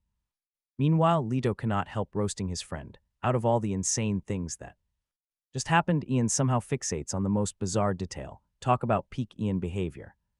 Ever the true friend, Leto decides to break it down visually, so this certified goober can finally understand. He tells Ian to imagine his future self coming from a world where a massive fire breaks out, killing countless people. If future Ian takes over present Ian and stops that disaster, the present Ian moves into a future where that tragedy never happens, yet future Ian still has to go back to his own timeline where the ashes are already cold. In other words, they become two completely different individuals who share the exact same past but end up living two totally different lives. Talk about a brutal cosmic copy and paste. Yui points out that every letter from the future describes incredibly peaceful days. Without ever hinting at humanity being wiped out, Leto explains that those letters likely came from a future that had already been altered. Ian immediately starts spiraling into overthinking, wondering which specific timeline his dreams are coming from. Then his mind somehow jumps to wondering if all those future letters came from different lovers across separate timelines. His priorities are completely cooked. He cannot even figure out which world keeps interfering with his life anymore. Leto also mentions that future Ian entered that exact forest where the hunting festival took place. The moment Ian hears this, Emma instantly pops into his mind, but Leto also remembers that Ian has absolutely zero memory of anything that happened over the last week. His mind basically rage quit. Soon, Ian heads over and knocks on Emma's door. She is finally out of the hospital, looking completely healthy. Ian apologizes for visiting so late, but Emma reminds him that he already visited her once before. Back then, his eyes looked totally unhinged, and he demanded she thank him the next time they met. Now, Emma gently grabs his hand, thanking him for saving her life. She asks how she can ever repay him, but Ian tells her not to worry about it. Still, she is stressing so much that her hands are literally shaking. He only saved her to ease his own guilt, but now it feels like a heavy burden for her instead, so he simply asks her to keep living, graduate, make money, stay close to her dad, and have a happy life. Emma bursts into laughter, because that is such a classic Ian request. Instead of asking for anything cool, he goes full wholesome mode. She gladly agrees to do exactly what he asks, before wondering if there is anything else she can help him with. Any weaker guy would have folded seeing that gorgeous smile, but Ian's brain immediately goes straight back to those future letters and time-traveling souls. Honestly, this guy has only one tab open in his brain. Emma thinks it over and explains that while she originally believed something like that was impossible, maybe there is some truth to it. If souls really can travel back to the past, she can only think of two possible explanations. Either humanity goes completely extinct, or if Udina gets destroyed, or absolutely cooked.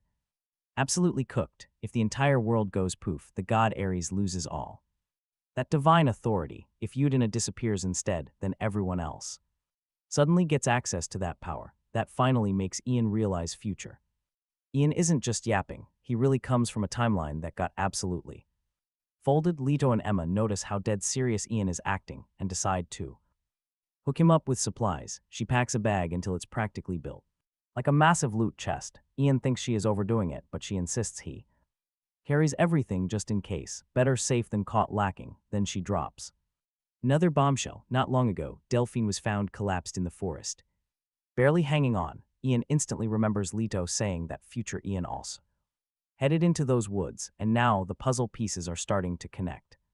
He tries squeezing more info out of Emma, but she explains that even she got denied entry when she tried visiting Delphine. That is enough for Ian to connect the dots. Future Ian definitely wrecked Delphine's world. He leaves, carrying an entire starter pack of supplies, while Emma happily waves him off like nothing weird just happened. The next day, Ian heads over to see Delphine, at first, the guards block him from entering, but one mysterious letter instantly changes their minds. Yeah, this whole mess has future Ians. Fingerprints all over it. Delphine is already shaking before Ian even asks how she is doing, so of course she instantly gets defensive. He simply checks on her condition, but that single question sends her into full crash out mode. From her perspective, he is the one who wrecked her. She assumes he came just to flex after completely deleting her pride, confidence, and entire villain resume. Ian actually feels a little guilty, even though technically this is future Ian's mess, not his. He asks if she is still hurting, and when she admits she is, he cannot help thinking she is laying the tragic heroine act on a little too thick. He's watching the world's most dramatic redemption trailer. He reminds her that Syria cried every single time Delphine bullied her, yet she never cared back then. That leaves her completely speechless. Ian keeps cooking by pointing out that she never even looked at Syria while she was crying, so she does not get to act like the victim just because karma finally spawned in. Looks like she's personality patch is long overdue. Delphine starts trembling as Ian walks closer, convinced she is about to get another factory reset. She literally begs him not to beat her into next week again. Instead, Ian calmly places an assignment in front of her. After confirming she is physically able to participate, he decides they are fixing her attitude the old-fashioned way through volunteer work. Just like that, he walks out casually, recruiting another member into his side quest squad. He is really collecting teammates like Pokemon. Naturally, Elsie immediately complains about having to work with Delphine, but one look at Ian's axe is enough to delete the argument from existence. Problem solved. A whole week flies by before Ian arrives at the work gate, basically the fantasy version of a fast travel checkpoint. The orphanage they need to visit is nowhere near a major city, so after teleporting, he still has to rent horses and ride for another half day. Conveniently, both Elsie and Delan have other duties to wrap up first, which means they will show up a few days later. Ian decides traveling alone is worth the wait if he gets the help of two stacked fourth-year students later. Just